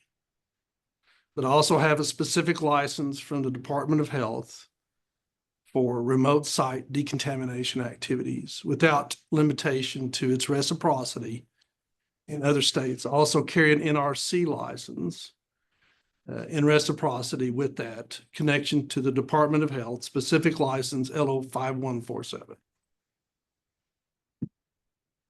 Thank you very much. Can I make one last comment that? Sure, but make it brief, please, because we're running long. I actually appreciate all the questions and things that emerge during these meetings. It's interesting to try to discern from people's questions and comments what is concerning to you as a Texas citizens. But it is like Brandon said, most of the concerns that are aired really do not fall under our purview. And so I'm really glad that clarification is made, because it's great for you to have a forum to be heard in, as long as you understand that this commission really isn't designed to address the majority of what is brought forward. Thank you. Any other questions about the import application of EVA that is item 8A on our agenda? Hearing none, we can move on to a motion. I move to approve the import application from Tennessee Valley Authority number 1-0456-00. The waste class is Class C. The waste form is unstable. The waste stream is irradiated hardware. The volume is 400 cubic feet. The total radioactivity is 75,000 curies. The material originate from Alabama and Tennessee. The agreement would have a termination date of August 31, 2025. And if approved, the curies will be granted on a contingent basis where the applicant will have to provide specific information shortly before the shipment with regard to curies and volume. The motion, is there a second? Okay. There's a motion and a second. Any further discussion about item 8A, the import application of Tennessee Valley Authority? Hearing none, we can move on to a vote. All in favor of the motion, please indicate so by saying aye. Aye. All opposed, no. Motion passes. With that, we can move on to item 8B, which is the import application of Unitech Services, and we'll turn it back over to the Vice Chairman. Technical Committee has received and reviewed an import application from Unitech Services Group, Inc. that was received August 1, 2024. It's number 1-0457-00. In this case, Unitech Services is a broker who is a licensed waste processor requesting authorization to dispose of waste in accordance with the Act. They've requested authorization for Class A unstable DAW metals, flowable material, resin, asbestos, and depleted uranium. And that waste stream was approved for disposal at the compact waste facility via letter correspondence from TCEQ dated October 3, 2024. They've requested a volume of 650 cubic feet, a total radioactivity of 10 curies. They have indicated, WCS did send a letter recommending approval of the import request. They have requested or indicated that the waste will originate from all states except Hawaii, Alaska, Hawaii, and Vermont. And I would note that this commission has no authority to approve waste coming from within the state of Texas. I would also note that any waste from the Northwest, Southwestern, and Rocky Mountain compacts will generally require an export authorization. To date, those authorizations and generator authorizations have not been provided, so the applicant will have to provide that information in advance to the commission administrative personnel, no more than four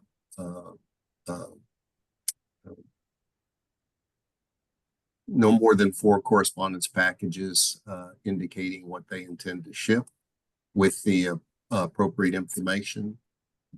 The applicant has requested an agreement for the next fiscal year, so the proposed termination date would be August 31, 2025. Technical Committee recommends approval, and I'd be happy to answer any questions. Any questions for Vice Chairman Salzman on the input application of Unitech Services Group? Bless you. Oh, thank you. Seeing no questions, we can move on to a motion. I move to approve the import application from Unitech Services Group, Inc., number 1-0457-00. The waste class is Class A. The waste form is unstable. The waste stream is DAW, metals, flowable material, resin, asbestos, and depleted uranium. The volume is 650 cubic feet. Total radioactivity is 10 curies. The waste will originate from all states except Alaska, Hawaii, Vermont, and Texas. And the applicant will have to provide export authorizations and generator authorizations in advance of those shipments for review by the commission administrative personnel. And the agreement would have a termination date of August 31, 2025. The motion, is there a second? Motion and a second. Any further discussion about item 8B, the import application of Unitech Services Group? Hearing none, we can move on to a vote. All in favor of the motion, please indicate so by saying aye. Aye. All opposed, no. Motion passes. We can move on to item 8C, which is the import application of on-care digital assets. And I will turn it back over to the Vice Chairman. The technical committee has received and reviewed an import application from OnCare Digital Assets, received August 27, 2024. It's number 1-0458-00. In this case, OnCare is a broker who is a licensed waste collector and processor requesting authorization to dispose of waste in accordance with the Act. And they've requested authorization for Class A, Class B, and Class C stable sealed sources and industrial devices in concrete. And those waste streams were approved for disposal at the site in the letter of correspondence from TCEQ dated August 3, 2024. They've requested a volume of 90 cubic feet and a total radioactivity of 192 curies. WCS did recommend approval of this import request. OnCare has indicated the waste will originate from all compacts, excluding the Northwest Compact and including the following unaffiliated states and districts: Michigan, Nebraska, New York, New Hampshire, Massachusetts, Rhode Island, Maine, and North Carolina, and Washington, D.C. In this case, actually any waste from the Southwestern or Rocky Mountain compacts will require an export authorization. To date, those have not been provided.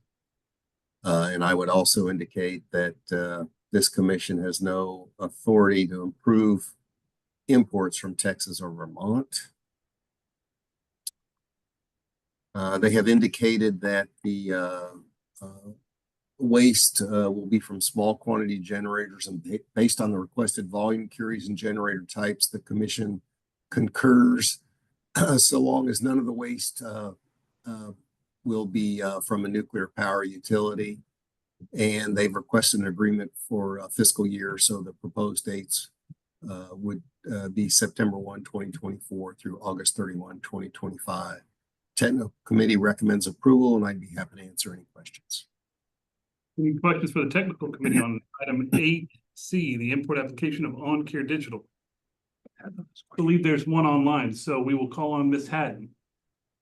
Hi, I have a concern about this and all of the other applications before you today. And this is on behalf of Seed Coalition. We have historically been concerned about groundwater at the site and the proximity of this waste being disposed to that water. We continue to have that concern, and I think it would be appropriate for this organization, in order to assure ongoing safe disposal at the site, to get reports from WCS and others regarding the well levels for testing at the site, especially in light of the earthquake activity that has been recently occurring in the area. That this is of increased concern. It was so concerning to the TCEQ at one point in time that the entire Radioactive Waste Division recommended denying the license for WCS for low-level waste. And so I'd like to reiterate that concern again for this application and the others here today. Thank you, Ms. Haddon. Any other questions for the technical committee on item 8C? Hearing none, we'll move on to a motion. I move to approve the import application from OnCare Digital Assets, number 1-0458-00. The waste class is Class A, Class B, and Class C. The waste form is stable. The waste stream is sealed sources and industrial devices at concrete. The volume is 90 cubic feet. The total radioactivity is 192 curies. The waste will originate from all compacts, excluding the Northwest and the Texas compact, but will include the unaffiliated states and districts of Michigan, Nebraska, New York, New Hampshire, Massachusetts, Rhode Island, Maine, and North Carolina, and Washington, D.C. The applicant will be required to provide any export authorizations and generator authorizations in advance to the commission for review and approval prior to those shipments, and they can provide that in no more than 4 information packets. This waste will be considered under a small quantity generator set aside, and the agreement would have a termination date of August 31, 2025. The motion, is there a second? Second. There's a motion and a second. Any further discussion about item 8C, the import application of on-care digital assets? Hearing none, we can move on to a vote. All in favor of the motion, please indicate so by saying aye. Aye. All opposed, no. Motion passes. The next item is item 8D, which is the second import application of Tennessee Valley Authority. And let me do a quick explanation of why there's 2 of these. When someone has an irradiated hardware request, then they have a request for non-irradiated hardware. We ask them to split those up simply because of the contingent curie program and because they're fundamentally different kinds of waste. So we want to address them separately. So oftentimes when you see our agenda, you may see 2 applications from the same generator. And that's usually the reason why. One will be irradiated hardware, one will be non-irradiated hardware waste. So that's the reason we have a second application from the TVA. With that, I will turn it back over to John. The technical committee has received and reviewed an import application from Tennessee Valley Authority received September 9, 2024. It's number 1-0459-00. In this case, TVA is a generator requesting authorization to dispose of waste in accordance with the Act. And they've requested authorization for Class A, Class B, and Class C unstable, dewatered bead and or Powdex resin sources that are both sealed and check sources, filters, and compactable and non-compactable trash. Those waste streams were approved for disposal at the site via letter correspondence from TCEQ dated October 3, 2024. They've requested authorization for 12,500 cubic feet and a total radioactivity of 1,260 curies. WCS did send a letter recommending approval of the import application. The waste will originate from the states of Alabama and Tennessee, and which are part of the Southeast Compact and do not require export authorization. And they requested an agreement for the fiscal year, so the proposed agreement would have a termination date of August 31, 2025. Technical committee recommends approval, and I'd be happy to answer any questions. Any questions for the technical committee on the second TVA import request represented in item 8D? Should I stand up? Let's have a small question. I probably got the answer I need. You said they were going to send you some. I'm sorry, I'm Dan Wiener, just a local citizen. Okay. You said they were going to send some non-irradiated hardware. Why would they send that to you to take up your space? If it's non-irradiated, it's not radioactive. They could just put it in a landfill. No, irradiated hardware is a specific type of waste, and I won't botch the technical. Yeah, you don't have I'll let someone else do it. But just because it's non-irradiated hardware, what I mean is that it's not. Irradiated hardware is considered to be all reactor. I don't know that I can spout the definition. It's just been exposed to a neutron fluence. But what you're saying is it's low-level waste that's being shipped. It's just not irradiated hardware. Which has a very specific definition. To the ear of the layman.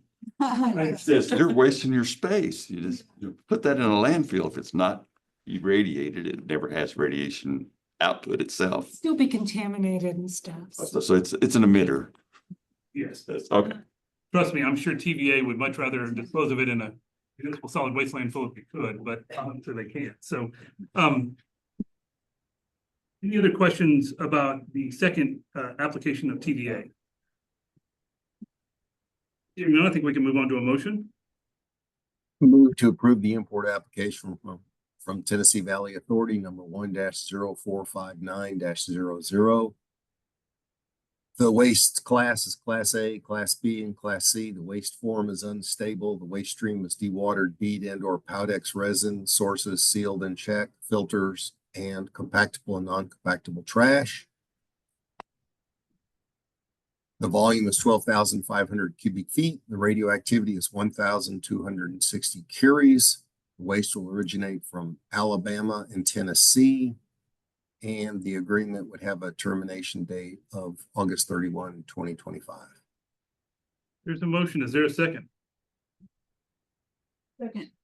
Motion and a second. Any further discussion about item 8D, the second import application of the Tennessee Valley Authority?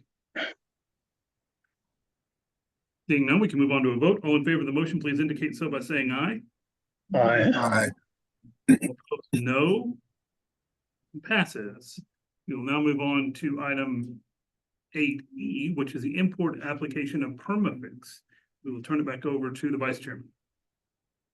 The technical committee has received and reviewed an import application from Permafix, received September 12, 2024. It's number 1-0461-00. In this case, Permafix is a broker who is a licensed waste collector and processor requesting authorization to dispose of waste in accordance with the Act. And they've requested authorization for Class A, Class B, and Class C, stable and unstable sealed sources stabilized in metal drums. Those waste streams were approved for disposal at the site via letter of correspondence from TCEQ dated October 15, 2024. They've requested a volume of 500 cubic feet and a total radioactivity of 200 curies. WCS did send a letter recommending approval of the import. The applicant has indicated the waste will originate from all states except those in the Texas Compact, including Puerto Rico and Washington, D.C. So any waste from the Northwest, Southwest, and the Rocky Mountain Compacts will generally require an export authorization. And to date, those authorizations and the export authorizations and the generator authorizations have not been provided. So those would have to be provided in advance of any shipments for review by the Commission administrative personnel. They've indicated that the waste would be from small quantity generators, and based on the requested volume, curies, and generator types, the Commission concurs so long as none of the waste will originate from a nuclear power utility. And they requested an agreement for a fiscal year, so the agreement would have a termination date of August 31, 2025. Technical committee recommends approval, and I'd be happy to answer any questions. There's a quick explanation. Since we're here in Andrews and we know some local residents are here, this process, this generator is what we call a broker.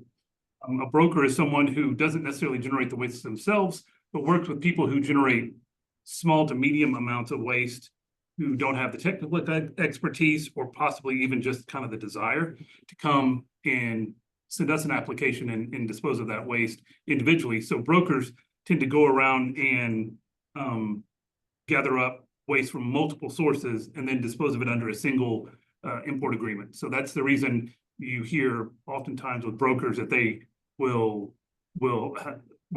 will be generated from every state in the union other than the two that were in the compact, because they go out and gather waste from multiple sources.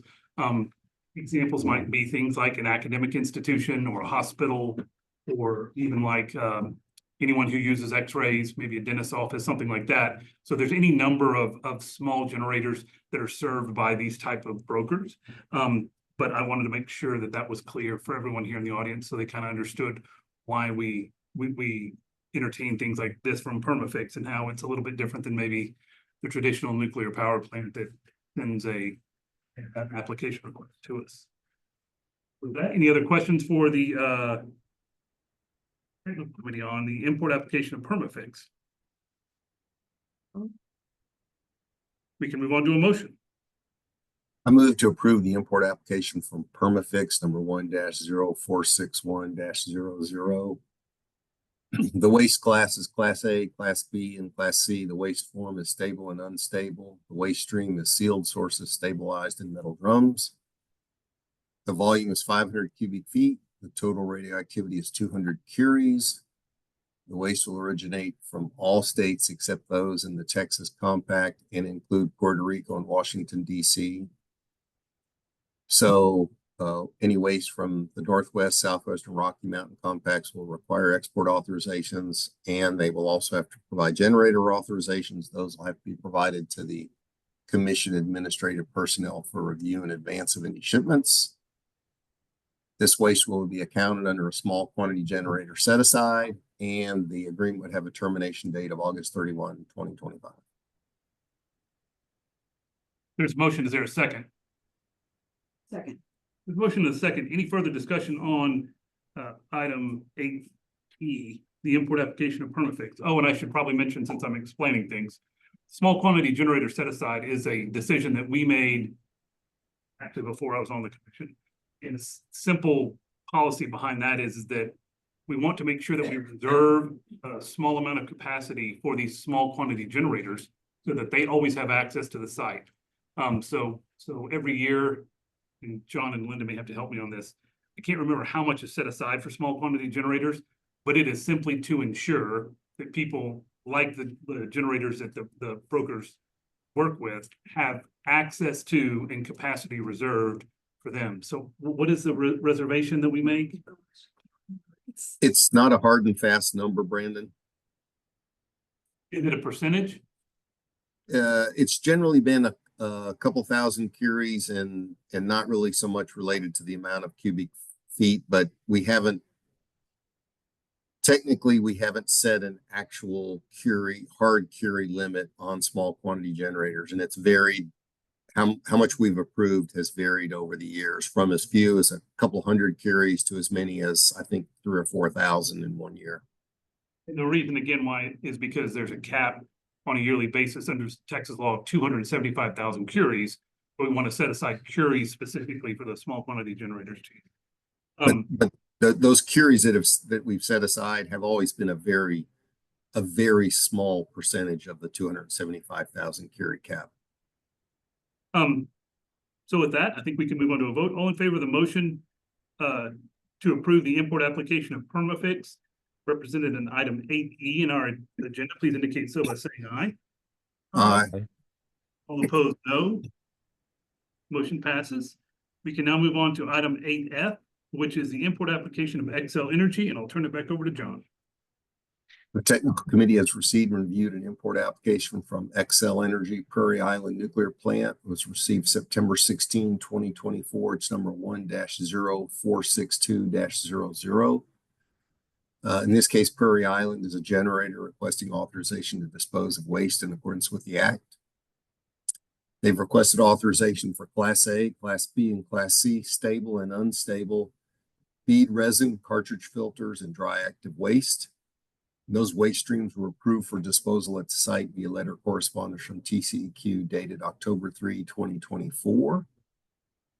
They've requested a volume of 1,500 cubic feet and a total radioactivity of 500 curies. WCS did recommend approval of this import application. That waste will originate from the state of Minnesota, which is part of the Midwest Compact. It does not require export authorization. They did indicate that it was a small quantity generator. However, the commission by policy does not consider a nuclear power facility to be a small quantity generator. And they've requested an agreement for the fiscal year. So the proposed termination date would be August 31, 2025. Technical committee recommends approval, and I'd be happy to answer any questions. Any questions for the technical committee on item 8F, the import application of Excel Energy? No. Guess I got this wrong. This is this for 300 cubic feet and 20,000? That's 400 cubic. No, it's 1,500 cubic feet and 500 curies, I believe. I'm going back and looking at their actual, yeah, those are the correct numbers. 1,500 cubic feet and 500 curies. That's directly out of their import application.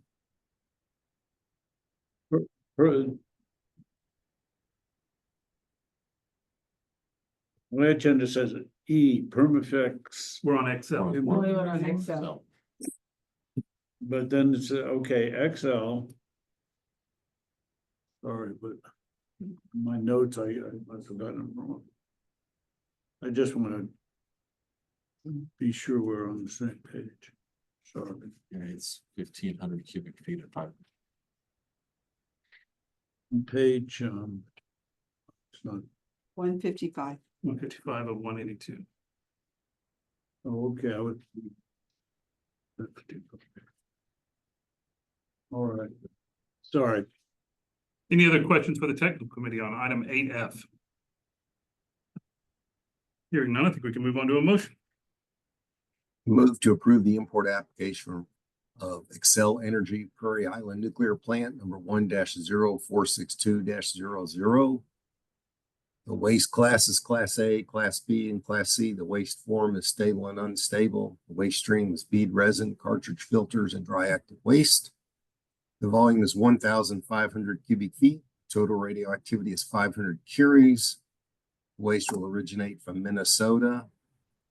And the agreement would have a termination date of August 31, 2025. There's a motion. Is there a second? Motion and a second. Any further discussion about item 8F? Hearing none, we will move on to a vote. All in favor of the motion to approve the import application of Excel Energy represented in item 8F on our agenda, please indicate so by saying aye. Aye. All opposed, no. Motion passes. Our last import application is item 8G, which is the import application of DTE Energy Fermi 2. We'll turn it back over to John for one last import application.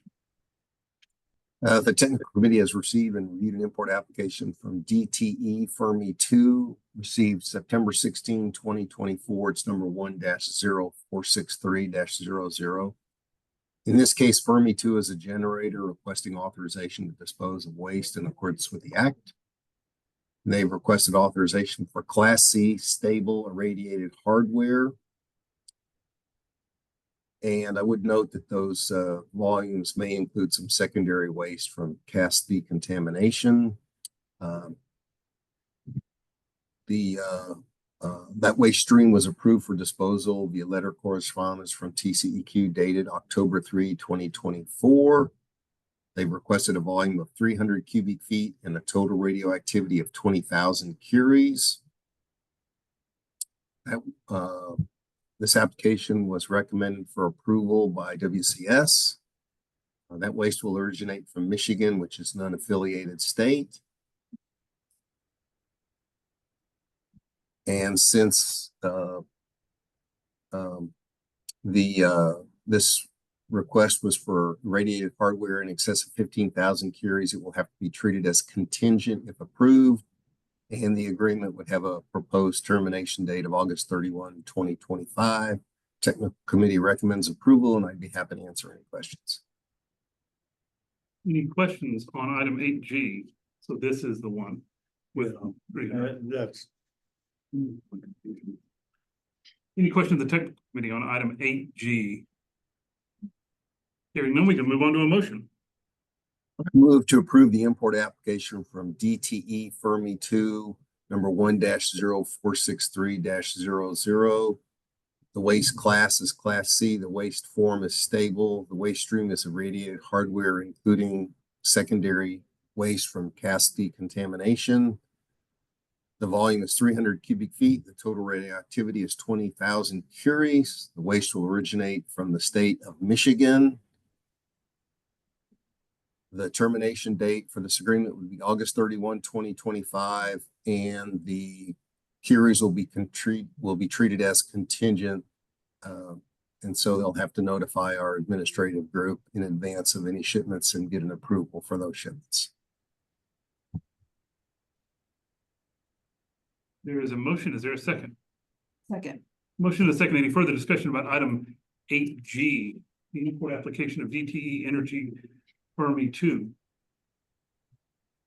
Hearing none, we'll move on to a vote. All in favor of the motion to approve the import application of DTE Energy Fermi 2 represented in item 8G on our agenda, please indicate so by saying aye. Aye. Aye. All opposed, no. Motion passes. With that, we are done with our import applications, but we are not done with Fort John. The next item on the agenda is item 9, which is the consideration and possible action on amendments. As a brief introductory, I want to remind everybody about our amendment process because I think there is some confusion on it. We do have a process in our rules for what is called a minor amendment, but it is a very limited opportunity because what we were finding was that people were having to come back before us for things that were, quite frankly, trivial and not substantive, like the state of origin of the waste. So we created this minor amendment process where you do not have to file a formal request and it does not require an entire commission vote. However, the one thing that we felt as a matter of policy was very important was that anytime an amendment requests a change in volume or curies, we thought that that was something that required a full commission consideration or waste stream. And so we thought that all required a full commission consideration and a vote. We have gotten some questions recently about, but what if it's a very small amount of volume or a very small amount of curies? That was considered when the minor amendment rule was passed.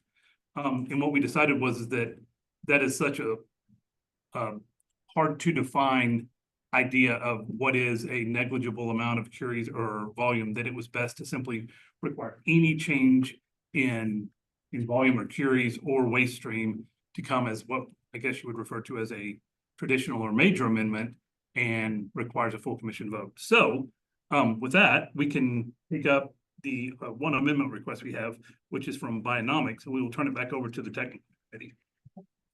The technical committee has received and reviewed an amendment request from Bionomics Inc. It was received September 13, 2024. It's number 1-0447-01. And Bionomics sent a letter that basically explained that one of their clients has an increased disposal effort centered around the disposal of tritium. And because of that, they want to increase their curies by 1,100 to be able to handle that client's additional waste. There were no other changes requested, so it's the only change is to increase the curies by 1,100. The technical committee recommends approval, and I'd be happy to answer any questions. Any questions about the amendment request of Bionomics? Again, Bionomics is a broker of waste, and that is the reason in John's description he was talking about. They learned from one of their clients that these changes were going to happen. So, any questions about the amendment request of Bionomics? Hearing none, I think we can move on to a motion. I move to approve the amendment request from Bionomics Inc. number 1-0447-01, and that would increase the curies by 1,100. There's a motion. Is there a second? Second. There's a motion and a second. Any further discussion about item 9A, the amendment request of Bionomics? Hearing none, we can move on to a vote. All in favor of the motion to approve the amendment request of Bionomics, please indicate so by saying aye. Aye. Aye. Opposed, no. Motion passes. And with that, we are through with both our import and amendment requests, and we will now move on to item 10, which is the chairman's report. Just for everybody in the room, and I guess everybody online too. I anticipate that item 10D, which is a discussion about personnel performance and review and salary adjustments, we will need to go into executive session on.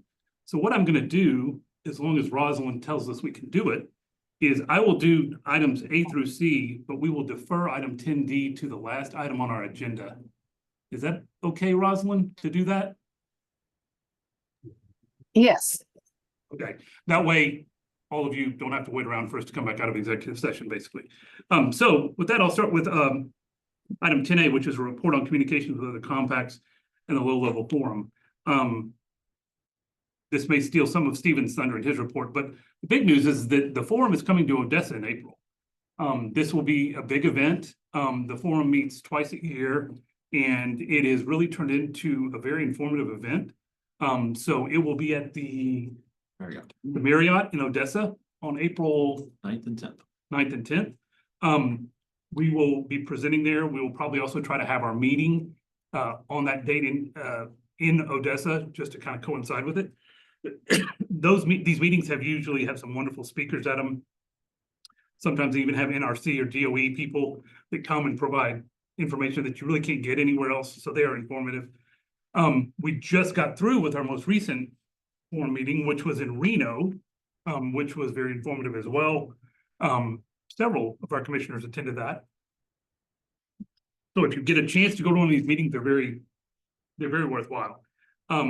We continue to have ongoing conversations with other compacts. We are learning more about their operation and what their needs are. And we're trying to coordinate because there's a lot of national issues that we care about that make most sense to be presented by a united front. So we are trying to coordinate with them through the forum as much as possible in our interaction with NRC and DOE.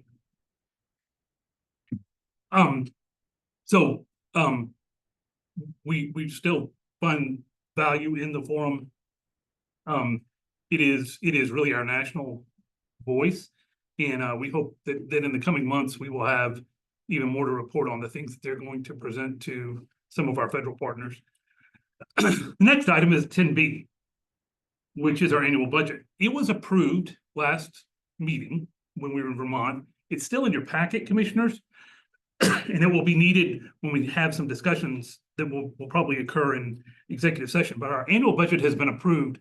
It is a requirement that we approve a budget every year, but obviously we work within the money given to us by the state of Texas, which is the appropriation process. So we get an appropriation, and then within that appropriation, we break it down into our budget. We're proud to report that as we came to the end of our last fiscal year, we've not used all our money, but that money does in fact roll over for us. So it is available, and we think that there are a lot of things that are going to happen in the coming fiscal year that's going to maybe use up some of that money, including something that I think Stephen will talk about in his report about public education. But we are well within budget. We have been judicious in the way we spend our money, and we will continue to do that. But that does bring up item 10C, which is the legislative update. The biggest issue that we have right now with the legislature is our appropriation. We go through an appropriation process that Stephen recently had meetings over with some of the appropriate LBB and governor staff. Every year, it's not a guarantee. We have to, make a presentation and justify our budget. I think we do a very good job of that. Our budget our request for an appropriation will look very similar to what it has in the past. We will continue to obviously work with everyone involved to try to explain our needs and why they're important to us, and hopefully guarantee what we get out of a budget, out of an appropriation. Beyond the appropriation, we obviously we have our legislative session starting in January.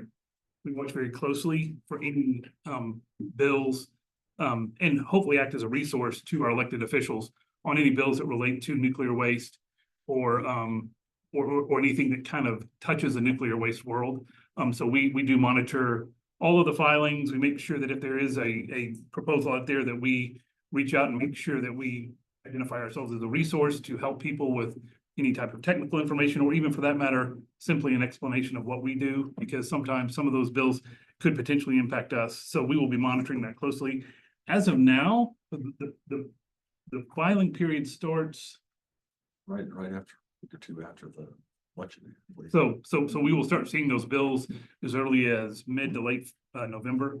So we will stay on top of those and report back at future meetings. As I said earlier, item 10D is a personnel performance review and some salary adjustments. So we are going to defer that to the end of our agenda, so you guys don't have to sit around and wait for us to come back.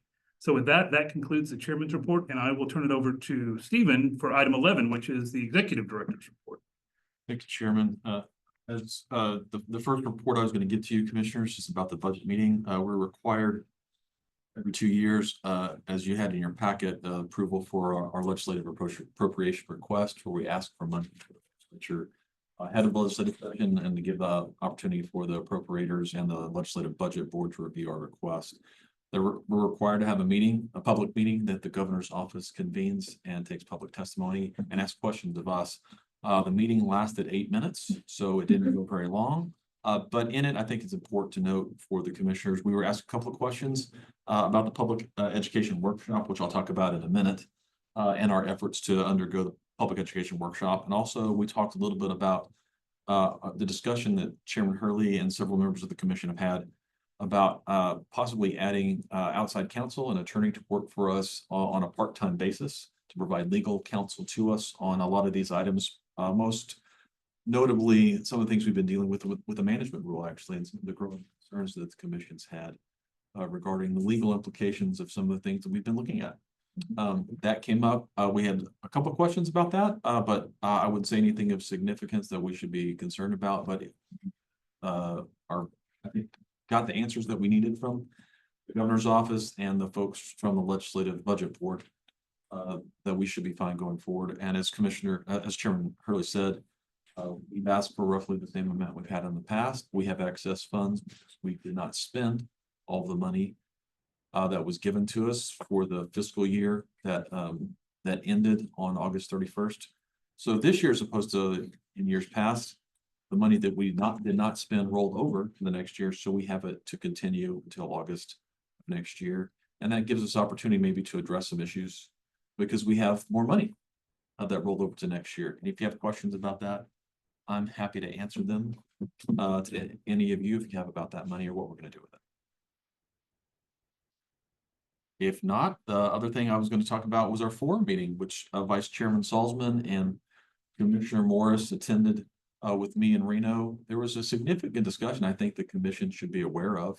And Vice Chair Salzman and Commissioner Morris, feel free to correct me if I speak incorrectly. There's a growing concern about waste coming into and out of compacts that has been unaccounted for from export authorizations and import authorizations that should have been obtained according to the agreements that they should have had in place.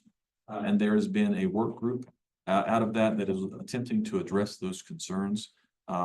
Chairman Hurley and I are kind of the chair of that work group and would love to address any concerns you have about that. Technically, you're the chair of the work group, but I think practically I'm the one that's been doing the work for it. But if you have questions about that, we'd love to address that with you. But that was a significant discussion at the forum meeting.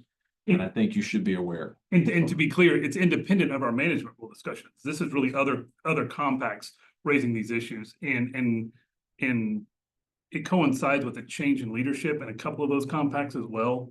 So I think people are kind of taking a fresh look at things and saying, we'd like to have more information about the waste going in and out of our compact. And so I think that's really what kind of spurred it on. And but there is it's a significant discussion, and it was I listened in, and I guess the best way to maybe typify it was a robust discussion. There was a variety of opinions on it. And so if you have any questions, please feel free to ask Stephen and I about it. And the last item is the public education workshop.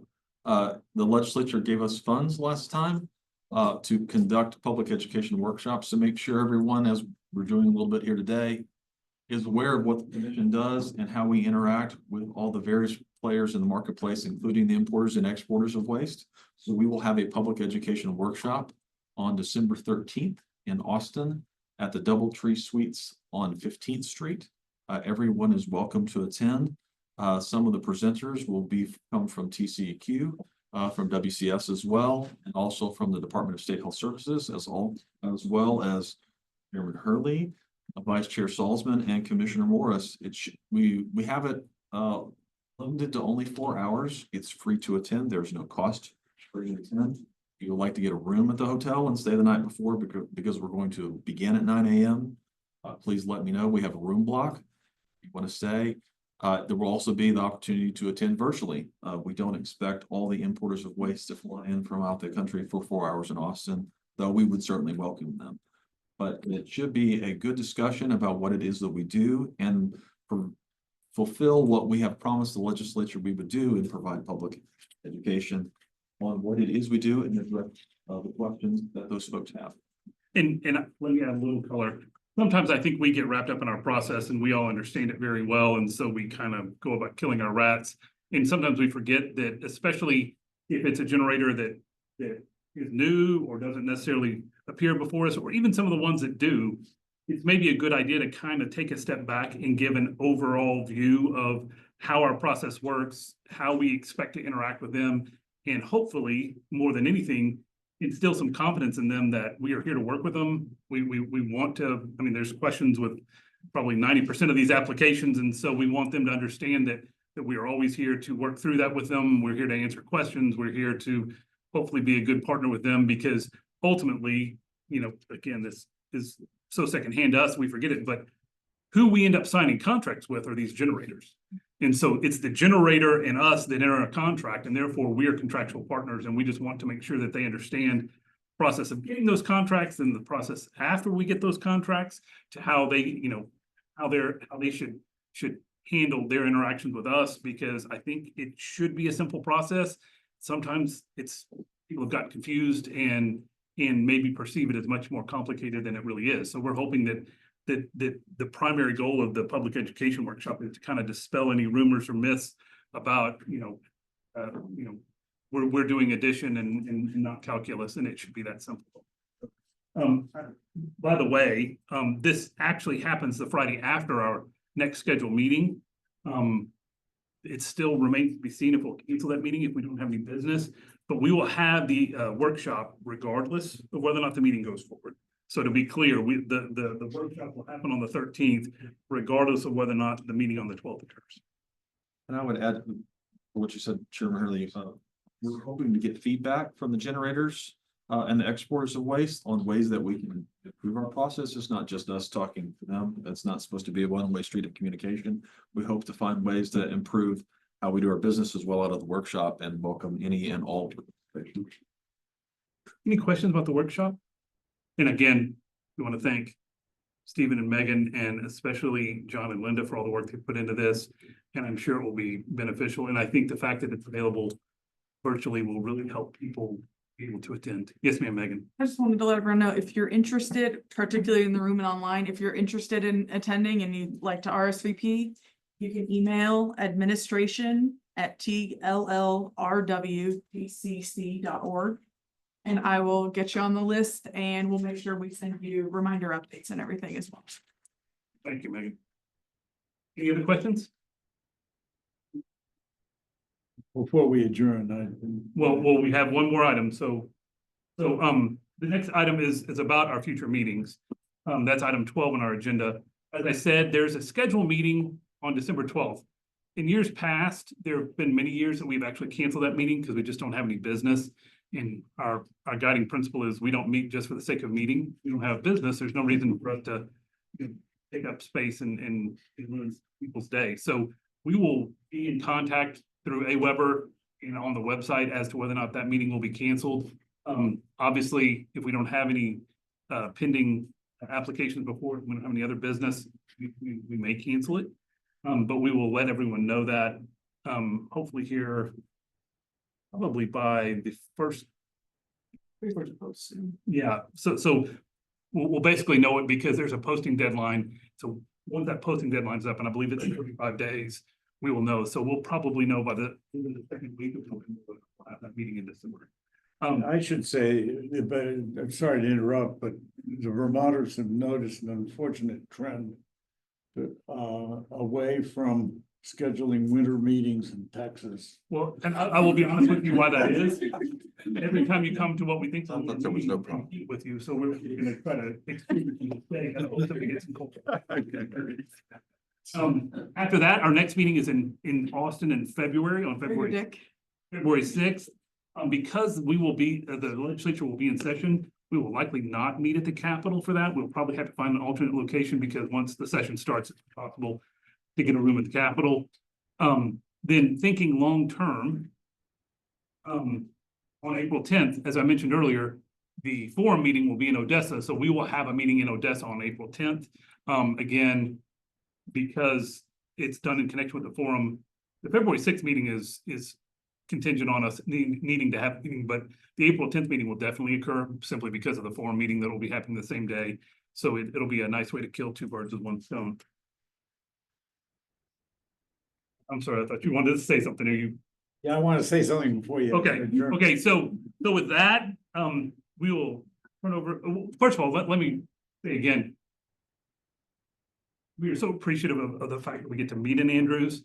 the real reason we meet in Andrews is to make ourselves available to citizens and people who live in the area who may not be able to come to Austin or maybe want to actually physically be present. So we appreciate you attending, and we appreciate all the comments that you've made.